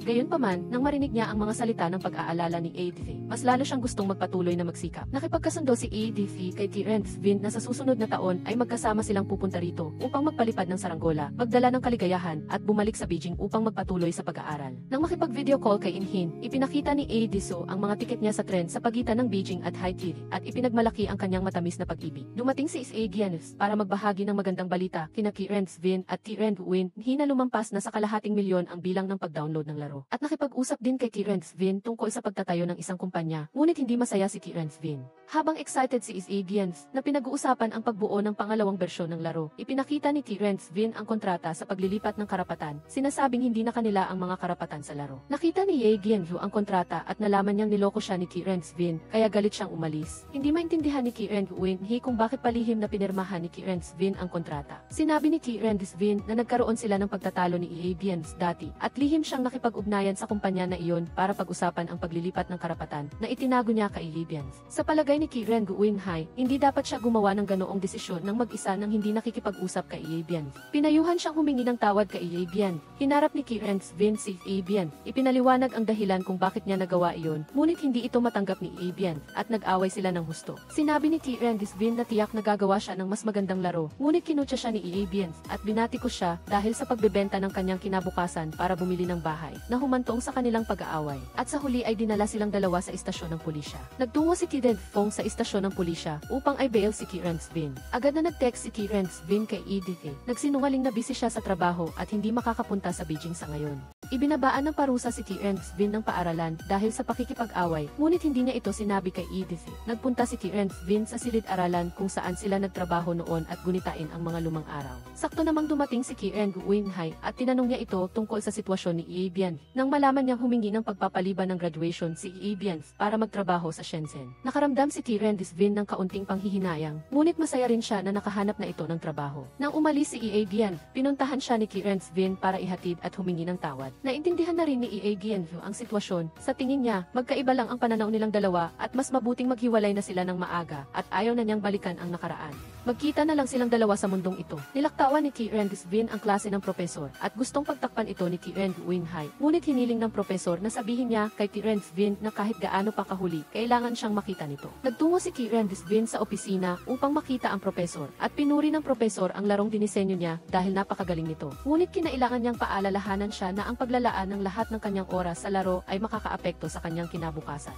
Ayaw niyang hindi makakuha si Kieran Svin ng diploma sa pagtatapos. Hindi pinakinggan ni Kieran Svin ang payo ng propesor. Wala siyang balak na bumawi at nagpasya pa siyang huminto sa pag-aaral. Sayang na sayang para kina Dengi at sa iba pa ang desisyon ni Kieran Svin na sa tingin nila ay napakasayang na huminto siya sa kanyang ikatlong taon sa universidad. Gayunpaman, dahil nagpasya na si Kieran Svin, wala silang magagawa kundi suportahan siya. Umaasa na magtatagumpay siya sa kanyang negosyo. Labis na naantig si Kieran Svin sa mga salita ng kanyang mga kasama sa silid na umabot sa punto na napaiyak siya, kaya pinalabas niya sila at naiwang mag-isa sa silid para umiyak. Pinuntahan ni Kieran Win-hee si Kieran Svin para ihatid siya. Hindi niya sinisi ang kanyang desisyon, ngunit umaasa siyang hindi niya pagsisisihan ang anuman sa kanyang mga desisyon. Nagpaalam si Kieran Svin sa lahat at dumiretso siya sa Beijing. Nagpunta siya sa paaralan para hanapin si Edith, na labis niyang ikinagulat. Sinabi ni Kieran Svin kay Edith na mula ngayon, marami na siyang oras upang makita siya. Masayang niyakap siya ni Edith na akala niya ay nakapasa siya sa entrance exam sa graduate school ng Tsinghua University, ngunit hindi niya inaasahan na sinabi niya sa kanya na huminto na siya sa pag-aaral. Labis na nabigo si Edith sa desisyon ni Kieran Svin na huminto sa pag-aaral. Ngunit si Kieran Svin ay tiwala na kahit walang diploma sa kolehiyo, maaari pa rin siyang bumuo ng isang karera. Gayunpaman, hindi naniniwala si Edith. Sinisisi niya ito, sa tingin niya ay masyado siyang tiwala sa sarili, na siyang tanda ng kayabangan. Sa tingin ni Kieran Svin ay hindi siya pinagkakatiwalaan ni Edith. Ayaw na niyang patuloy na mamuhay ayon sa isang nakatakdang plano. Habang iniisip naman ni Edith na sinisisi niya ang kanyang boring na buhay. Dahil sa labis na pagkabigo, ibinalik niya sa kanya ang singsing at hindi na siya pinansin. Pagbalik sa dormitoryo, pinunit ni Edith ang mga dokumentong inihanda niya para kay Kieran Svin. Galit siya dahil isinakripisyo niya ang buong buhay niya para sa kanya. Nawala ang kanyang sarili, ngunit madali lang siyang sumuko. Dahil hindi niya nakuha ang simpatya ni Edith, mag-isa na lang siyang bumalik sa Haiti at hinanap si Kieran Fong para uminom at makipag-usap. Sinisi ni Kieran Fong si Kieran Svin dahil hindi niya pinilit si Edith upang mawala ang pagkakataon na magkaayos sila. Pagkatapos ay magkasamang nagreklamo tungkol kay Edith. na sinasabing parang si DCV siya na masyadong mahigpit sa iba. Ibinigay ni Tidens Fong kay Terence Vin ang huling investment na ibinigay ng kanyang ama na nagpapakita ng kanyang tiwala kay Terence Vin at pinayuhan siyang tanggapin ang pera ng walang pag-aalinlangan para sa kanyang karera. Pinuwersa si Evans Tew ng kanyang lolo na lumabas kasama si Teudmes at nagkataon na nakita niya si ADC na lasing, malungkot na kumakanta. Kaya inihatid niya si Teudmes pauwi at gustong ihatid si Edith pabalik sa dormitoryo kasama si Inhing. Ang bagong laro na binuo ni Terence Vin ay pinuri ni Amy Chu, ang direktor ng kumpanya ng Pisdec. Tuwang-tuwa siya, ngunit hindi niya inaasahan na gustong bilhin ni Amy Chu ang kanyang laro, kaya napilitan siyang tumanggi. Matapos tanggihan si Amy Chu, dumiretso si Terence Vin sa Beijing para hanapin si Edith. Samantala, humanap si Amy Chu ng ibang paraan, nilapitan niya si Tidens Fong. Nagsinungaling na gusto niyang makita ang mga detalye ng kanilang laro, at nilinlang si Tidens Fong na dalhin sa kanya ang demo ng laro. Pagdating pa lang ni Terence Vin, nagmamalaki na si Tidens Fong na naghihintay siya ng tugon ni Amy Chu. Sa sandaling ito, natuklasan ni Terence Vin na naglabas ang AC Delith Company ng isang bagong laro na eksaktong kopya ng kanilang laro at saka lang na-realize ni Tidens Fong na niloko siya ni Amy Chu.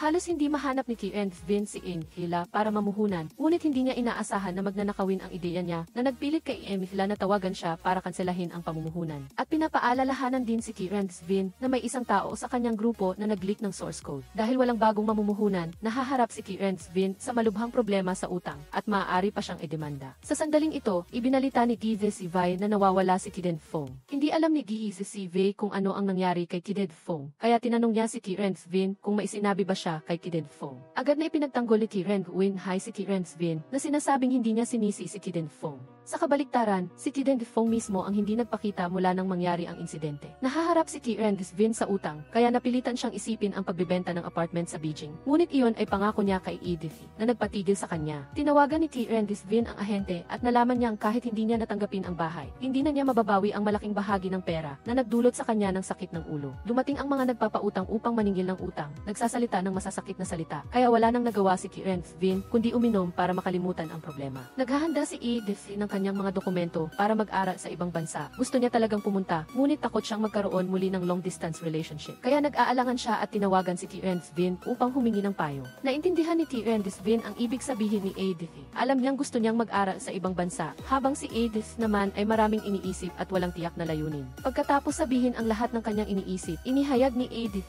kay Terence Vin na gusto na niyang magpakasal at magkaroon ng mga anak. Ang lahat ng mga iniisip ni Edith ay nagpapatunay na ang kanyang landas sa hinaharap ay napakaliwanag, habang siya naman ay isang lalaking may maraming utang na hindi kayang magbigay ng kaligayahan sa kanya. Kaya, nagawa niyang maging walang puso at makipaghiwalay sa kanya. Nagulat si Edith nang marinig ang sinabi ni Terence Vin at ginamit niya ang mga dating sinabi nito upang tanungin siya. Sinabi ni Terence Vin na hindi siya pumunta sa Beijing para sa kanya, napagod na siya at ayaw na niyang magpatuloy.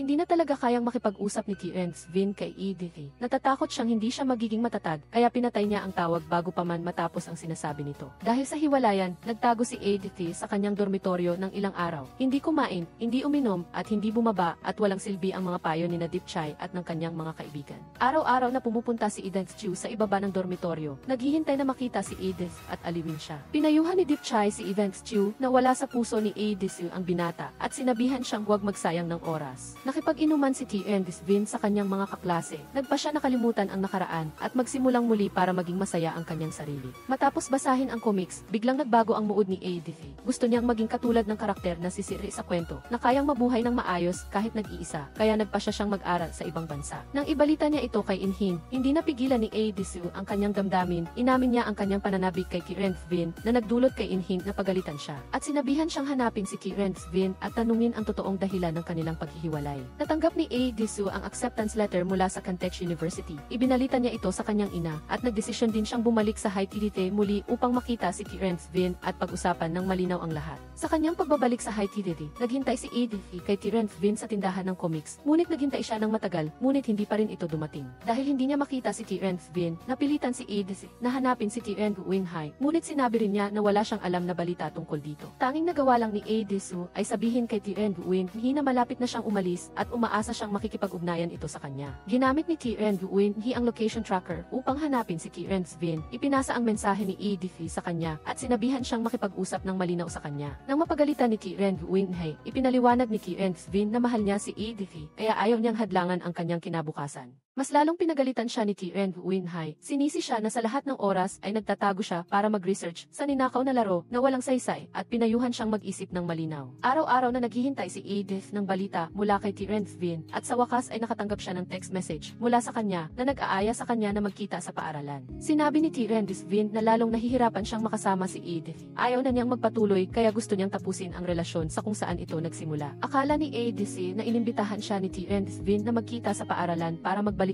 Hindi niya inaasahan na ganoon ang makukuha niyang sagot. Kahit na hindi mahalaga sa kanya ang paghihirap ng buhay nilang dalawa, ayaw na ni T-Ren Vin na magpatuloy kaya wala na siyang magawa kundi ibalik sa kanya ang singsing. Nag-aral si Edith sa SEA. Hindi siya sinundo ni T-Ren Vin. Gusto niya itong i-text para bigyan ng lakas ng loob, ngunit hindi niya ito na ipadala sa huli. Dala ang kalungkutan, sumakay si Edith sa eroplano ng mag-isa. Bago niya patayin ang kanyang telepono, binura niya ang numero ni T-Ren Vin. Hinarap ni Vice si T-Ren Vin. Sinisi siya dahil hinayaan niyang umalis si Edith. Binati ko siya na hindi siya marangal kundi tanga. Ayaw niyang maghiwalay silang dalawa at lalo na ayaw niyang magkawatak-watak ang kanilang grupo ng magkakaibigan. Isang taon pagkatapos, nag-focus si Edith sa kanyang pag-aaral. Naging isang seryosong estudyante sa laboratorio, madalas na nagpupuyat at nagtatrabaho ng sobra. Habang pauwi, nakita ni Edith ang mga comic sa isang stall. Gusto niya sana bumili ng isa, ngunit gusto niyang maging matatag sa kanyang desisyon na hindi na magbasa ng comics, ganap na putulin ang ugnayan sa nakaraan. Nang lumingon si Edith para umalis, may tumawag sa kanya na sinasabing may nalaglag siya. Sa sandaling ito, napagtanto niya na si Ethan Stew pala ito, na labis niyang ikinagulat. Masayang nakipag-usap si Edith kay Ethan Stew ng sandali at nang malaman niyang pinili rin itong pumunta sa parehong lungsod at nagkataon na nagkita sila, lalo pa siyang nagulat. Inimbitahan ni Edith si Ethan Stew sa kanyang bahay para sa isang birthday party at sa paghahanda para sa party, muntik na niyang masunog ang buong kusina kaya napabayaan niya si Ethan Stew. Pumasok si Ethan Stew sa kusina para tingnan si Edith, ngunit tinawag siya ng kanyang kasama sa bahay para mag-install ng smoke alarm. Nang makita nilang napakabait ni Ethan Stew kay Edith, pinayuhan nila siyang humanap ng bagong boyfriend at lihim na ipinamatch siya kay Ethan Stew. Matapos ang maraming pagsisikap, si T-Ren Vin ay naging isang game producer sa kumpanya ng Bilong mula sa pagiging isang maliit na programmer at ang kanyang trabaho ay lalong naging maayos. Nang dumating siya sa trabaho, narinig ni T-Ren Vin na malapit nang maglabas ng fighting game ang kumpanya ng Bifided. Kaya nakipagkita siya kay Game CD upang pag-usapan ang pagbili ng karapatan sa paglathala ng isang fighting game mula sa SEA.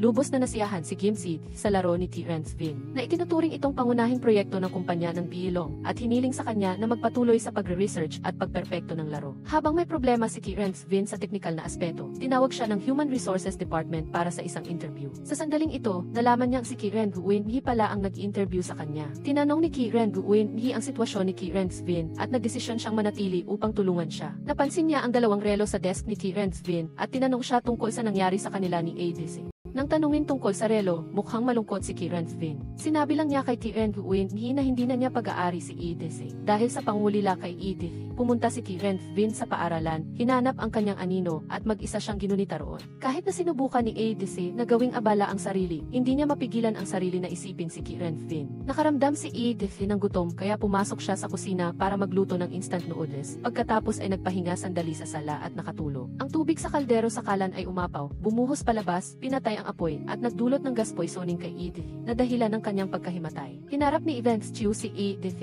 at nang makita niyang walang malay ito sa loob ng bahay, nagmamadali siyang dinala siya sa ospital. Sa kabutihang palad, nakaligtas si Edith sa panganib. Inihatid ni Ethan Stew si Edith pauwi. Sinabi ni Edith na ayos lang siya at pinaalis siya. Ngunit paglabas niya, nawala na naman siya ng malay kaya napilitan si Ethan Stew na manatili at alagaan siya. Sa tulong ni T-Ren Winhai, mabilis na natapos ni T-Ren Vin ang kanyang laro. Pinayagan siya ni Director Day na pumunta sa isang kumpanya ng laro sa SEA upang makipagnegosasyon sa pagbili ng karapatan sa paglathala. Sa tingin ni T-Ren Winhai ay hindi magiging madali ang negosasyon kaya nag-alok siya na sumama kay T-Ren Vin. Sa hindi inaasahang pagkakataon, nakita nila si Inhin kaya nakipag-bonding sila sa kanya at kay Trudakit. Nang mabanggit si T-Ren Fong, agad na nagtanong si T-Ren Vin tungkol sa kanyang balita. Dahil ang sitwasyon niya ay labis na nag-aalala sa lahat. Matapos magtanong kay Han tungkol sa sitwasyon ng lahat, hindi napigilan ni Inhin na tanungin si T-Ren Vin kung nakikipag-ugnayan ba siya kay Edith. Ang tanging nagawa ni T-Ren Vin ay magtanong kay Han tungkol sa balita ni Edith. Hindi siya naglakas loob na makipag-ugnayan sa kanya. Nagtungo si T-Ren Vin at T-Ren Winhai upang makipagkita kay Ms. Chu upang pag-usapan ang pagbili ng karapatan sa paglathala ng fighting game mula sa SEA.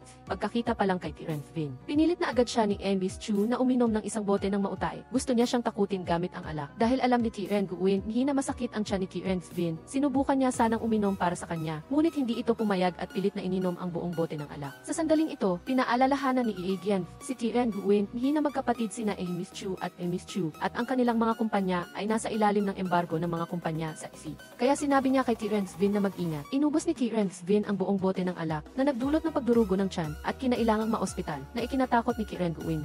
Habang nasa ospital si Tien Vin, nag-aalala ang kanyang mga kasamahan sa trabaho at binisita siya. Bigla niyang naalala ang huling beses na na-ospital siya nang bisitahin siya ni ADC. Nagising si ADC at nakita niyang naghanda si Eden Stew ng isang masarap na agahan para sa kanya. At nag-iwan din ito ng isang matamis na mensahe na labis niyang ikinagala. Mula noon, inalagaan ni Eden Stew si ADC ng napakahusay at hindi niya na ito pinayagan pang pumasok sa kusina. Nagbiro si ADC na nakahanap na siya ng isang inlondian. Sa unang araw na bumalik si Tien Vin sa trabaho, dinala ni Tien Guin sa kanya ang congee ng Crucian Carp na niluto sa malagkit na bigas upang paginhawahin ang kanyang tiyan. Labis na naantig si Tien Vin at nagbiro siya kung luto na ba ang congee. Nakipagkita si Tien Vin kay Jim Sihitsi at nalaman niyang nagsimula na silang makipag-ugnayan sa mga pangunahing empleyado ng kumpanya ng laro sa SEA.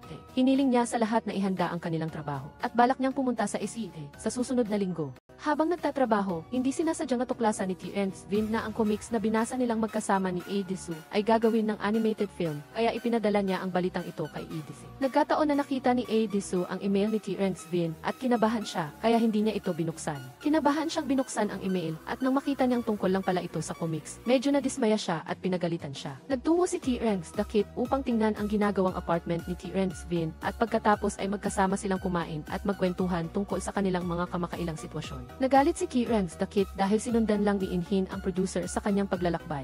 Nang marinig niyang pupunta si Tien Vin sa SEA, pinayuhan niya ito na puntahan si EDC. Umaasa siya na magkakabalikan si Tien Vin at EDC na parang siya mismo ay masaya. Dahil nag-aalala si EDC sa laganap na Chipitot, siyang bird flu sa bansa, bumili siya ng maraming face masks at inihanda ito para ipadala sa kanyang mga kaibigan. Nang makita ni Eden Stew na nag-aalala si EDC sa flu outbreak, kahit na nag-aaral siya ng biology, biro niya itong kinukulit. Walang emosyon na sinabi ni ADC na gusto lang niya ng peace of mind. Hinarap ni Tien Vin si Tien Guin para sa isang pulong at nalaman niyang mayroon itong sipon, kaya kinansela niya ang pulong at pinilit siyang magpatingin sa doktor. Sa kritikal na panahong ito, kailangan niyang tiyakin na karaniwang sipon lang ang nararamdaman niya bago siya makahinga ng maluwag. Matapos ang pagsusuri, natuklasan na ito ay karaniwang sipon lamang, kaya nakahinga ng maluwag si Tien at gustong bumalik sa trabaho. Gayunpaman, hindi pumayag si Tien Vin at iginiit na umuwi siya upang magpahinga. Dumating si Tratakit upang dalhin ang gamot sa direktor. At nang makita niya sina Tien Vin at Tien Guin, nalaman niyang dinala ni Tien Vin si Tien Guin sa doktor. Kaya naman naiinggit siya para kay Tien Guin.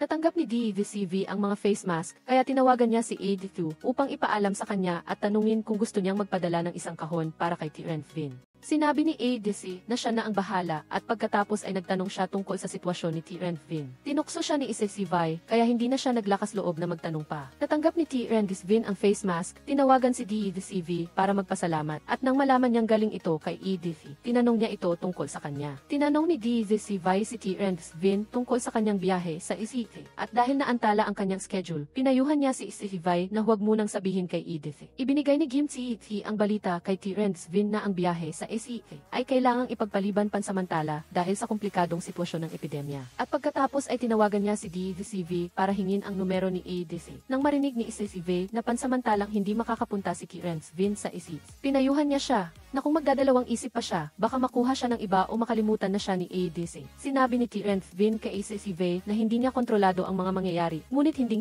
niya malilimutan si ADC. Dinala ni Eden Stew si AD2 upang tingnan ang dagat at habang tinitingnan ang magandang tanawin sa harap niya, hindi niya mapigilan ang kanyang sarili na humanga. Sa sandaling ito, hinawakan ni Eden Stew ang kanyang kamay, umamin ng kanyang pag-ibig sa kanya at sinabing ang damdamin niya para sa kanya ay hindi kailanman nagbago. Niyakap ni Eden Stew si AD at hindi siya nagreklamo. Hindi pa nakapag-isip si ADC kung paano niya sasagutin si Eden Stew nang tumawag si Trio the Kid para magpasalamat sa kanya sa pagpapadala ng face masks. At binanggit pa si Tien Vin sa harap niya na nagpasama sa kanyang mood. Lumabas na sa ospital si Tien Guin.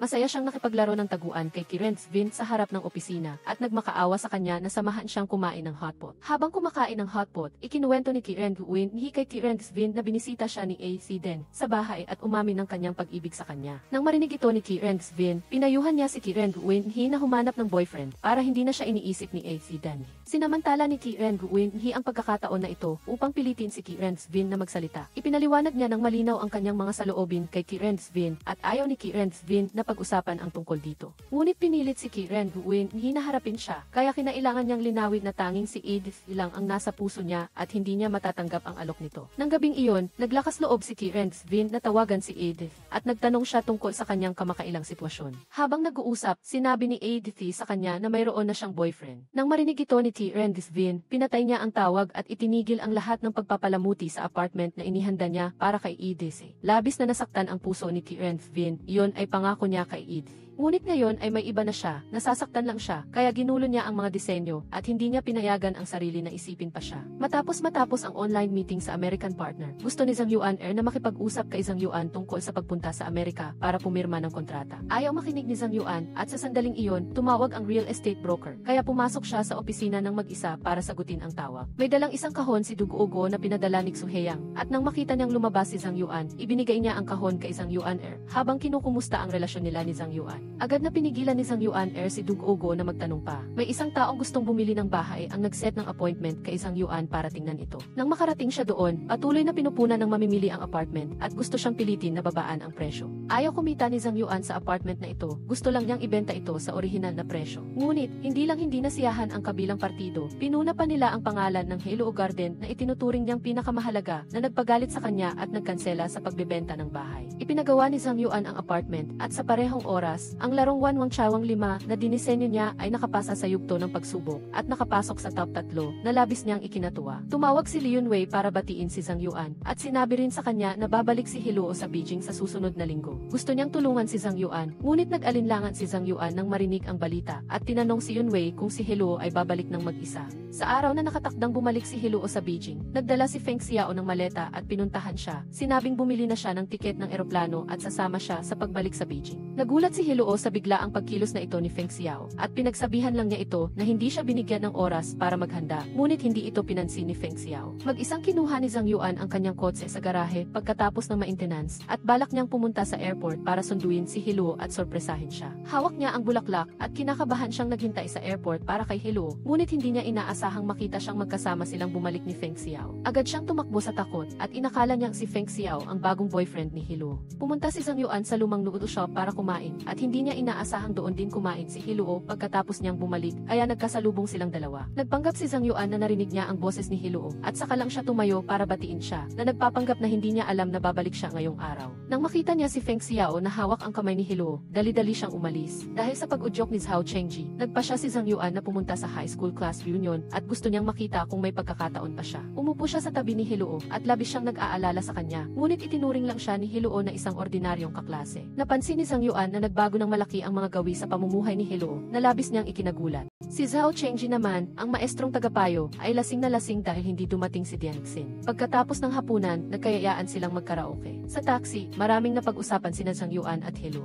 Tinanong ni Zhang Yuan si Heluo kung mabuti ba sa kanya si Feng Xiao, habang si Heluo naman ay tinanong si Zhang Yuan kung nakahanap na siya ng girlfriend at walang sinuman sa kanila ang nagbanggit ng kanilang nakaraan. Matapos kantahin ang isang kanta sa karaoke, sinabi ni Heluo sa lahat na inaantok na siya at gusto na niyang umuwi. Sinusulan ni Zhao Chengji si Zhang Yuan na ihatid si Heluo. Dali-daling lumabas si Zhang Yuan, ngunit maingat na tumanggi si Heluo, sinabing may susundo na sa kanya. Tumayo si Heluo malapit sa taong nasa labas ng karaoke bar sandali para kumalma. Sa sandaling ito, dumating si Feng Xiao, na labis niyang ikinatuwa at niyakap niya ito ng mahabang panahon. Dinala ni Heluo si Feng Xiao sa bahay nila para kumain at pinuri ni Feng Xiao ang luto ng nanay ni Heluo. Dahil sa paglipat ni Heluo ng propesyon, hindi mapigilan ng nanay niya na ibunyag ang sikreto ng anak at sinabing hindi ito marunong maghugas ng pinggan. Tumawag si Zhang Yuan sa bahay ni Heluo at tinanong siya kung ilang araw siya doon at kung kailan siya babalik sa Beijing. Hindi niya inaasahang marinig ang boses ni Feng Xiao. Labis siyang nadismaya, ngunit lakas loob pa rin siyang niyayang kumain, ngunit nagdahilan siya para tumanggi. Hindi sumuko si Zhang Yuan at nagpa siyang bumalik sa Haichen. Pagkaalis ni Feng Xiao, tinanong ng nanay ni Heluo ang kanyang mga plano sa pag-aasawa. Sinabi ni Heluo na hindi pa niya naisip na magsimula ng karera sa bansa at wala rin siyang balak magpakasal. Pinayuhan ng nanay ni Heluo na magpakasal na siya sa lalong madaling panahon at patuloy niyang ipinapasok sa isip nito ang mga konsepto ng kasal ng nakaraang henerasyon, habang pinupuri rin si Feng Xiao at sinabing gusto niya ito. Dahil nakitang gusto ng nanay niya si Feng Xiao, sinabi ni Heluo na napakabuti nito at pagkatapos ay naglambing siya sa nanay niya. Habang naghahanda siyang sumagot ng email, hinanap ni Heluo ang kanyang salamin sa buong silid at hindi niya inaasahang makita ang mga tiket ng tren na dating maingat niyang itinago na labis niyang ikinabahala. Nakipagkita si Heluo kay Li Yunwei at sinumbatan siya ni Yunwei sa pag-uwi niya kasama si Feng Xiao nang hindi man lang siya inaalerto na nagtulak sa kanyang tawagan si Zhang Yuan para sunduin siya sa airport. Sinubukan ni Heluo na iwasan ang pagbanggit kay Zhang Yuan kaya hindi siya sumagot kay Yunwei at iniba ang usapan, nagtatanong tungkol sa sitwasyon ni Chang Feng. Nalaman niya na malayo na ang pamilya ni Chang Feng at hindi pa rin siya nagpapakita. Pagkatapos ihatid si Feng Xiao, pumunta si Heluo sa comic book store, ngunit hindi niya nakita ang may-ari at hindi rin niya nabili ang comic book series na dating sinusubaybayan niya. Ang seryeng ito ang nag-ugnay sa kanya at kay Zhang Yuan at umalis na lang siya nang nadismaya. Nagbabasa si Zhang Yuan sa isang bookstore at nang marinig niya ang boses ni Heluo, dali-dali siyang tumakbo palabas para tingnan, ngunit huli na ang lahat at hindi niya ito nakita. Pumunta si Heluo sa paaralan at tumayo lang siya ng tahimik sa harap ng gate ng paaralan sandali bago umalis. Pagkaalis niya, pumunta rin si Zhang Yuan sa Haicheng High School para balikan ang alaala niya. Gayunpaman, lahat ay nagbago na, labis niyang ikinalungkot. Nalaman ni Zhang Yuan mula kay Fu Peng na nasa Shenzhen si Chang Feng, kaya dali-dali siyang pumunta sa bahay ni Li Yunwei para balitaan siya. Ngunit hindi niya inaasahang makita si Heluo na nagdala ng ginseng para sa lola ni Yunwei. Sinabi ni Zhang Yuan kay Yunwei ang balita tungkol kay Chang Feng at gusto niya itong puntahan sa Shenzhen.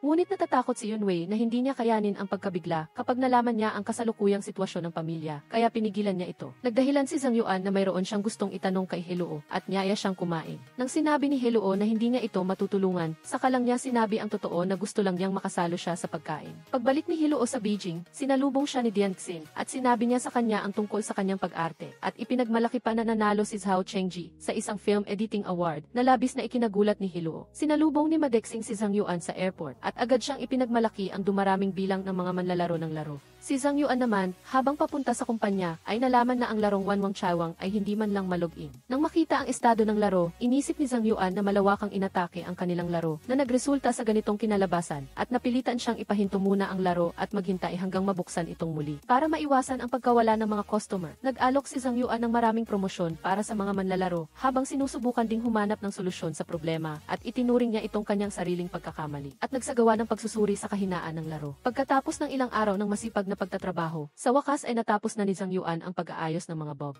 Tinutulungan ang larong Wanwang Chawang na bumalik sa normal na operasyon. Dumating si Zhang Yuan Air para purihin si Zhang Yuan at sinabing nagbago na siyang ng husto at tinanong siya kung nakita niya si Heluo nang bumalik siya sa Haicheng sa pagkakataong ito. Malungkot na sinabi ni Zhang Yuan sa kanya na may kasama ng iba si Heluo at ayaw na niyang pag-usapan pa si Heluo. Dinala ni Feng Xiao si Heluo sa sinehan at hiniling din sa kanya na pumunta sa bahay niya para kumain at makilala ang kanyang mga magulang kinabukasan. Medyo naabala si Heluo sa pagiging biglaan ni Feng Xiao, ngunit pumayag pa rin siyang pumunta sa bahay niya at nag-alala lang siyang wala siyang oras para bumili ng regalo. Gustong-gusto ng mga magulang ni Feng Xiao si Heluo at napakabait din ng lolo ni Feng Xiao sa kanya. At pinayuhan din siyang huwag agad na pumayag sa alok na kasal ni Feng Xiao. Nagpunta si Zhang Yuan sa Shenzhen para hanapin si Chang Feng at nakita niya itong namimigay ng flyers sa kalsada. Nang makita ni Chang Feng si Zhang Yuan na papalapit sa kanya, dali-dali siyang tumakbo. Hinabol siya ni Zhang Yuan ng matagal bago niya nahuli si Chang Feng at tinawag niya itong duwag. Humingi ng paumanhin si Chang Feng kay Zhang Yuan para sa mga nagawa niya. Sinabi ni Zhang Yuan sa kanya na ang taong pinakamarapat niyang hinga ng paumanhin ay hindi siya, kundi si Li Yunwei at pinayuhan siyang bumalik at humingi ng paumanhin kay Yunwei. Nang makita ni Li Yunwei si Chang Feng, labis siyang naanti. Gumamit silang dalawa ng katahimikan para ipahayag ang lahat at sa huli ay niyakap ang isa't isa at iniwan ang lahat ng hindi pagkakaunawaan sa nakaraan. Matapos makipagbati kay Li Yunwei, nagpadala si Chang Feng ng mensahe kay Zhang Yuan at masayang nagreklamo na hindi siya makatakas sa kamay ni Yunwei. Si Zhang Yuan naman ay naiinggit dahil si Chang Feng ay nakakasama na ang taong mahal niya, habang siya naman ay walang pagkakataong balikan si Heluo. Bumalik si Heluo sa Tsinghua para maging assistant at interpreter ni Jason sa loob ng isang buwan. Hindi niya inaasahang makita ang panayam kay Zhang Yuan sa isang magazine mula sa Xibansu, kaya maingat niya itong binasa. Pagkatapos niyang basahin ang magazine, nakatanggap siya ng mensahe na malapit nang magpakasal si Zhao Chengji. Nalabis niyang ikinagulat at sinabi niya kay Li Yunwei na sigurado siyang nawala o nahack ang telepono ni Zhao Chengji. Nang makita ni Zhang Yuan ang mensahe ni Zhao Chengji, tinawagan niya ito at sinigawan at pinagsabihan siya sa kanyang padalos-dalos na pagkilos. Pumunta si Zhang Yuan sa Tsinghua para mag-recruit at hindi niya inaasahang makita si Zheng Jingyin na kumukuha ng Master of Degree doon at magkasama silang umupo at nag-usap. Si Zheng Jingyin ay tulad pa rin ng dati, labis na hinahangaan si Zhang Yuan, ngunit mas naging komportable na siya kaya naging masaya ang kanilang pag-uusap. Tinanong siya ni Zheng Jingyin tungkol sa kanila ni Heluo. Nang malaman niya na may bago ng boyfriend si Heluo, pinayuhan niya si Zhang Yuan na subukang balikan si Heluo. Bago umalis, niyakap ni Zheng Jingyin tumingin si Zhang Yuan para aliwin siya at pagkatapos ay masaya siyang nagpaalam. Nagkita sina Helo at Yizai sa paaralan. Habang papunta sa bilihan ng prutas, maraming kwento si Yizai tungkol kay Feng Xiao para kay Helo at pinayuhan siyang pahalagahan ito. Hindi inaasahang nakita ni Helo si Zhang Yuan at nakita rin niya itong yayakap si Zheng Jingyin na labis niyang ikinabahala. Kaya naman, bigla siyang nagbago ng isip at hindi na siya sumama kay Yizai para bumili ng prutas, kundi gusto niyang humanap ng tahimik na lugar para kumalma. Pinuntahan ni Helo si Dian Xin at labis na nalungkot si Dian Xin ang malaman niyang magpapakasal na si Zhao Chengji, kaya pumunta siya kay Helo para mag-usap. Nasaktan si Helo nang makita niya si Zhang Yuan na kasama ang ibang tao, ngunit hindi niya siya masisisi dahil siya ang unang pumili na sumama sa iba. Naintindihan ni Dian Xin ang kalungkutan ni Helo dahil hindi niya gusto si Zhao Chengji, ngunit nang marinig niya na magpapakasal na ito, nasaktan pa rin siya, kaya ang tanging magagawa niya ay makiramay at aliwin si Helo. Ayaw palampasin ni Zhang Yuan ang pagkakataon at gusto niyang balikan si Helo. Kaya naman, unti-unti niyang ibinigay ang kanyang trabaho sa iba at pagkatapos ay nag-resign siya kay Director Lei at gusto niyang mag-focus sa comic book nila ni Helo at gusto niyang gawing laro ang comic book. Nakipag-ugnayan si Zhang Yuan kay Helo at tinanong ang kanyang sitwasyon at pagkatapos ay sinabi na pupunta sina Chang Feng at Li Yunwei sa Beijing at niyaya siyang magkasama silang kumain para balikan ang nakaraan. Habang papunta na si Zhao Chengji para makipagkita kina Zhang Yuan at sa mga kaibigan, hinila siya ni Dian Xin at pinaupo sa isang bangko sa gilid ng kalsada at hiniling sa kanya na uminom kasama siya. Maraming napag-usapan si Dian Xin at Zhao Chengji at sa huli ay hiniling niya sa kanya na ipakita sa kanya ang larawan ng kanyang girlfriend na nagpapadama sa kanya ng kalungkutan. Sinabi ni Zhao Chengji na noong una ay inakala niyang hindi na siya magmamahal pa, ngunit ngayon lang niya nalaman na hindi rin siya matatag tulad ng inaakala niya at gusto rin niyang magkaroon ng pamilya at magpakasal. Sinisi ni Dian Xin ang sarili niya dahil sinayang niya ang maraming oras ni Zhao Chengji para sa kanya at patuloy siyang uminom ng alak. Sinabi naman ni Zhao Chengji na labis siyang nagpapasalamat sa kanya dahil sa kanya kaya siya naging ganyan ngayon. Labis na nasaktan si Dian Xin at tinanong niya si Zhao Chengji kung bakit hindi siya ang taong mamahalin niya. Sumagot si Zhao Chengji na dahil siya lang ang kaibigan na maisyam na pupunto sa puso niya. Gusto ni Zhao Chengji na maintindihan ni Dian Xin ang lahat dahil naunawaan na niya ang lahat. Binati siya ni Dian Xin at malungkot na umalis. Malapit na ang oras ng kasal at tinanong ni Zhang Yuan si Zhao Chengji kung gusto niyang magreserba ng upuan para kay Dian Xin. Sinabi ni Zhao Chengji na hindi siya darating at sinabihan si Zhang Yuan na alisin ang upuan. Tinulungan ni Duguogo ang kaibigan niyang palamutihan ang venue ng kasal at hindi niya inaasahang makita si Zhang Yuan kaya nag-usap sila sandali. Nang makita ni Helo na hindi matapos ni Duguogo ang kanyang trabaho, tinulungan niya ito. Nalaman ni Duguogo na kaklase ni Zhang Yuan si Helo kaya tinanong niya ito tungkol sa kanya. Sa sandaling ito, nalaman lang ni Helo na gusto ni Zhang Yuan na pumunta sa Amerika para hanapin siya at nalaman din niyang malala ang sakit niya sa tiyan na nagpilit sa kanya na pagsabihan siya ng ilang beses.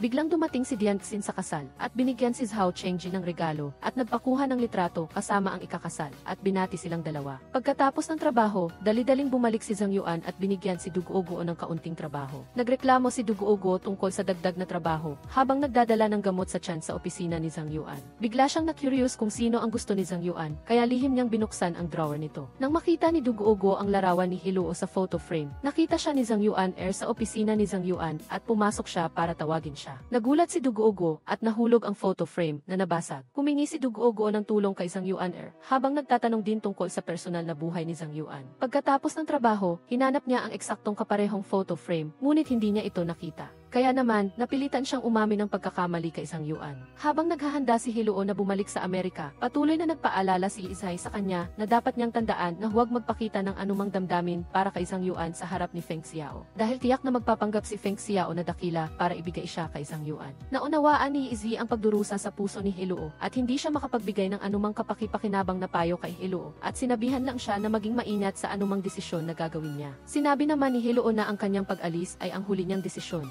Inanyayahan ni Zhang Yuan si Zhang Yuan na bumaba para uminom ng kape at hinikayat siyang maging matapang na balikan si Helo.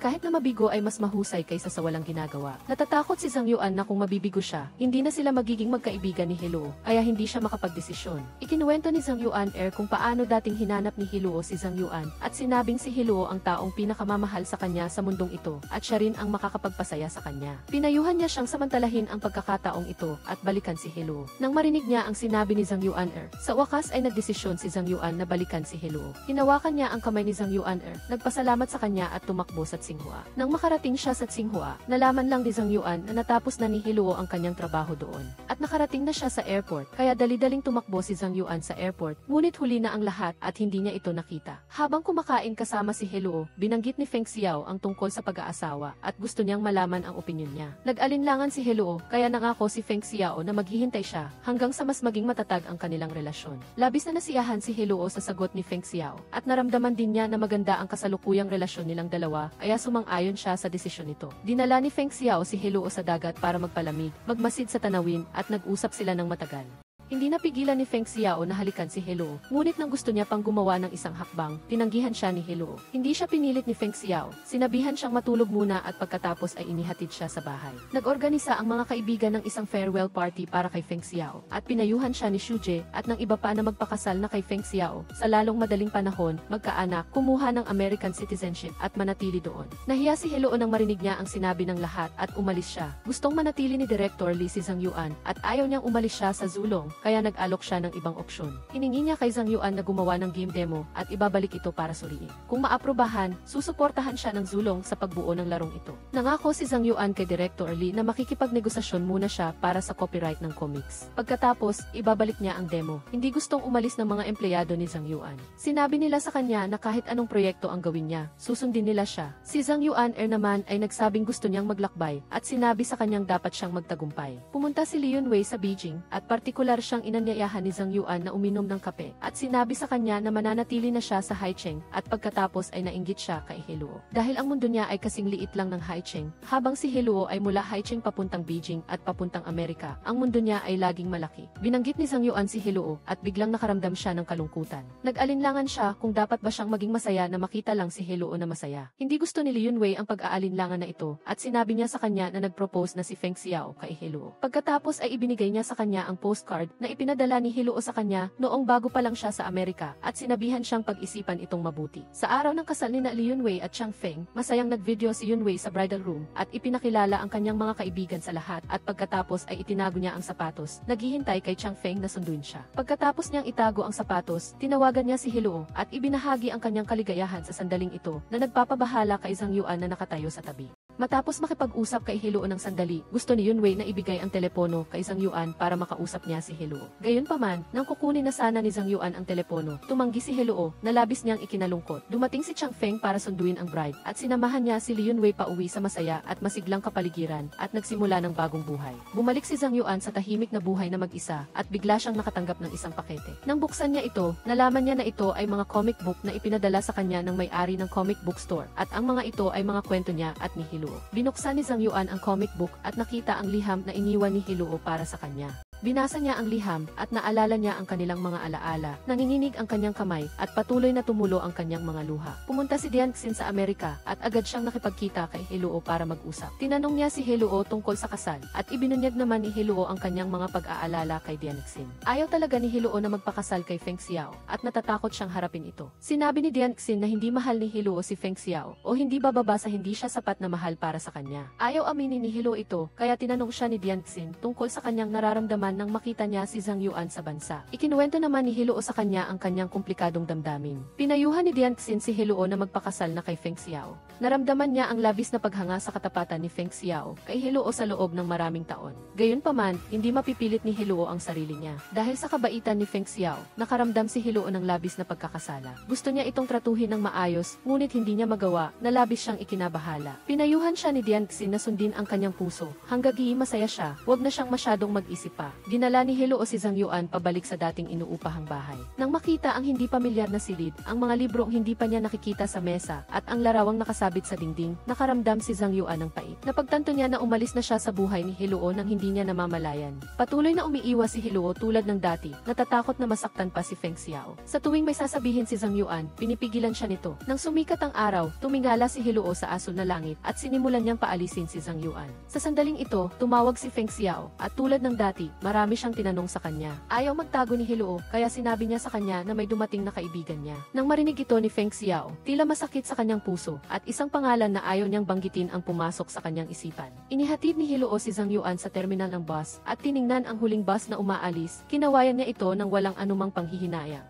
Ayaw talagang bumiyahe ni Zhang Yuan ng malayo para lang makatanggap ng paalam. Ibinigay niya sa kanya ang isang sobre at tumalikod para sumakay sa bus. Binuksan ni Heluo ang sobre at kinuha ang mga larawan sa loob. Ang lupa sa Beijing ay kasing mahal ng ginto. Pumili si Zhang Yuan na bumili ng bahay sa Hilagang Labas kung saan walang potensyal para sa pagtaas ng presyo dahil lang sa ang pangalan ng subdivision ay Heluo Jiayuan. Tiningnan ni Heluo ang apat na malinaw na salita sa larawan at biglang dumaloy ang kanyang mga luha. Dali-dali siyang lumingon at nalaman niyang umalis na ang bus, ngunit hindi pa umaalis si Zhang Yuan. Naglakad si Zhang Yuan papalapit sa kanya, inilabas ang singsing na maingat niyang itinago, at sinabi ang mga salitang matagal na niyang itinatago sa kanyang puso. Inamin niya ang kanyang mga pagkakamali at pagiging makasarili sa nakaraan, umaasa lang na makukuha niya si Heluo. Naguluhan si Heluo at hindi alam ang gagawin, bigla siyang nakatanggap ng balita na nasugatan si Feng Xiao at nabalian ng buto. Dali-dali siyang umalis at ang kanyang nag-aalalang tingin ay nagpasakit sa puso ni Zhang Yuan. Pagkaalis ni Heluo, si Zhang Yuan na lang ang naiwan sa buong kalsada at labis siyang nakaramdam ng kalungkutan at pag-iisa. Hindi malala ang sugat ni Feng Xiao, ngunit maingat siyang inalagaan ni Heluo. Ang eksenang ito ay parang noong nalason si Heluo, kung saan inalagaan siya ni Feng Xiao. Sa pagkakataong ito, nagkabaliktad ang kanilang posisyon, ngunit pareho silang nakaramdam ng pagiging estranghero. Nagpanggap si Feng Xiao na hindi siya apektado, ngunit puno siya ng galit. Tinanong niya si Heluo tungkol sa kaibigan niyang taga-bansa na bumisita sa kanya. Walang emosyong sinabi ni Heluo ang pangalan na ayaw aminin ni Feng Xiao. Lahat ng kanyang mga pag-aalinlangan at takot ay biglang sumabog. Sa unang pagkakataon, nagalit si Feng Xiao at kinamuhian niya ang pagpapanggap ni Heluo at sinumbatan siya sa kanyang pagiging hindi tapat. Si Heluo, na laging nagpapanatili ng distansya sa nakaraan, ay hindi matanggap ang walang basehang akusasyon na ito. Bago pa man magsimula ang pagtatalo, nag-iisa nang lumabas si Feng Xiao.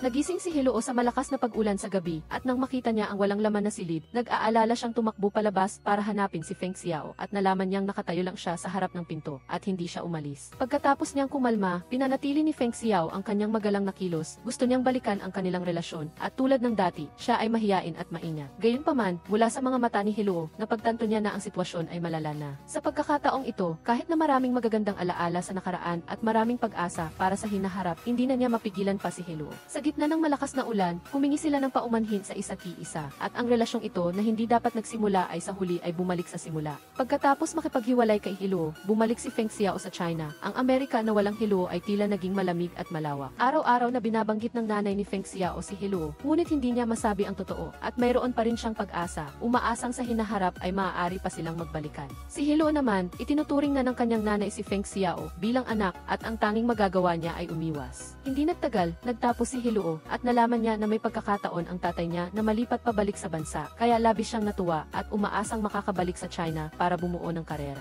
Ang relasyon niya at ni Feng Xiao ay matalik na magkaibigan na lang ngayon. Sa isang cooperation seminar sa China, nakita ni Heluo ang imahe ng laro na dating binanggit ni Zhang Yuan at labis siyang natuwa ngunit wala siya doon. Ang oras ay may kakayahang pilitin ang mga tao na magpatuloy. Gayunpaman, sa kabutihang palad, nanatili si Zhang Yuan sa kanyang dating posisyon, may pag-asa pa rin at naghihintay kay Heluo. Tumayo si Heluo sa walang laman na bulwagan at nakita niya si Zhang Yuan na nakasuot ng eleganteng suit na nakatalikod at ang dalawang malungkot na kaluluwa ay muling nagkita. Kung kailangan nating magpaalam sa nakaraan, magsimula tayong muli. Kumusta? Ang pangalan ko ay Zhang Yuan. Dito nagtatapos ang pelikula. Salamat sa panonood ng buong video.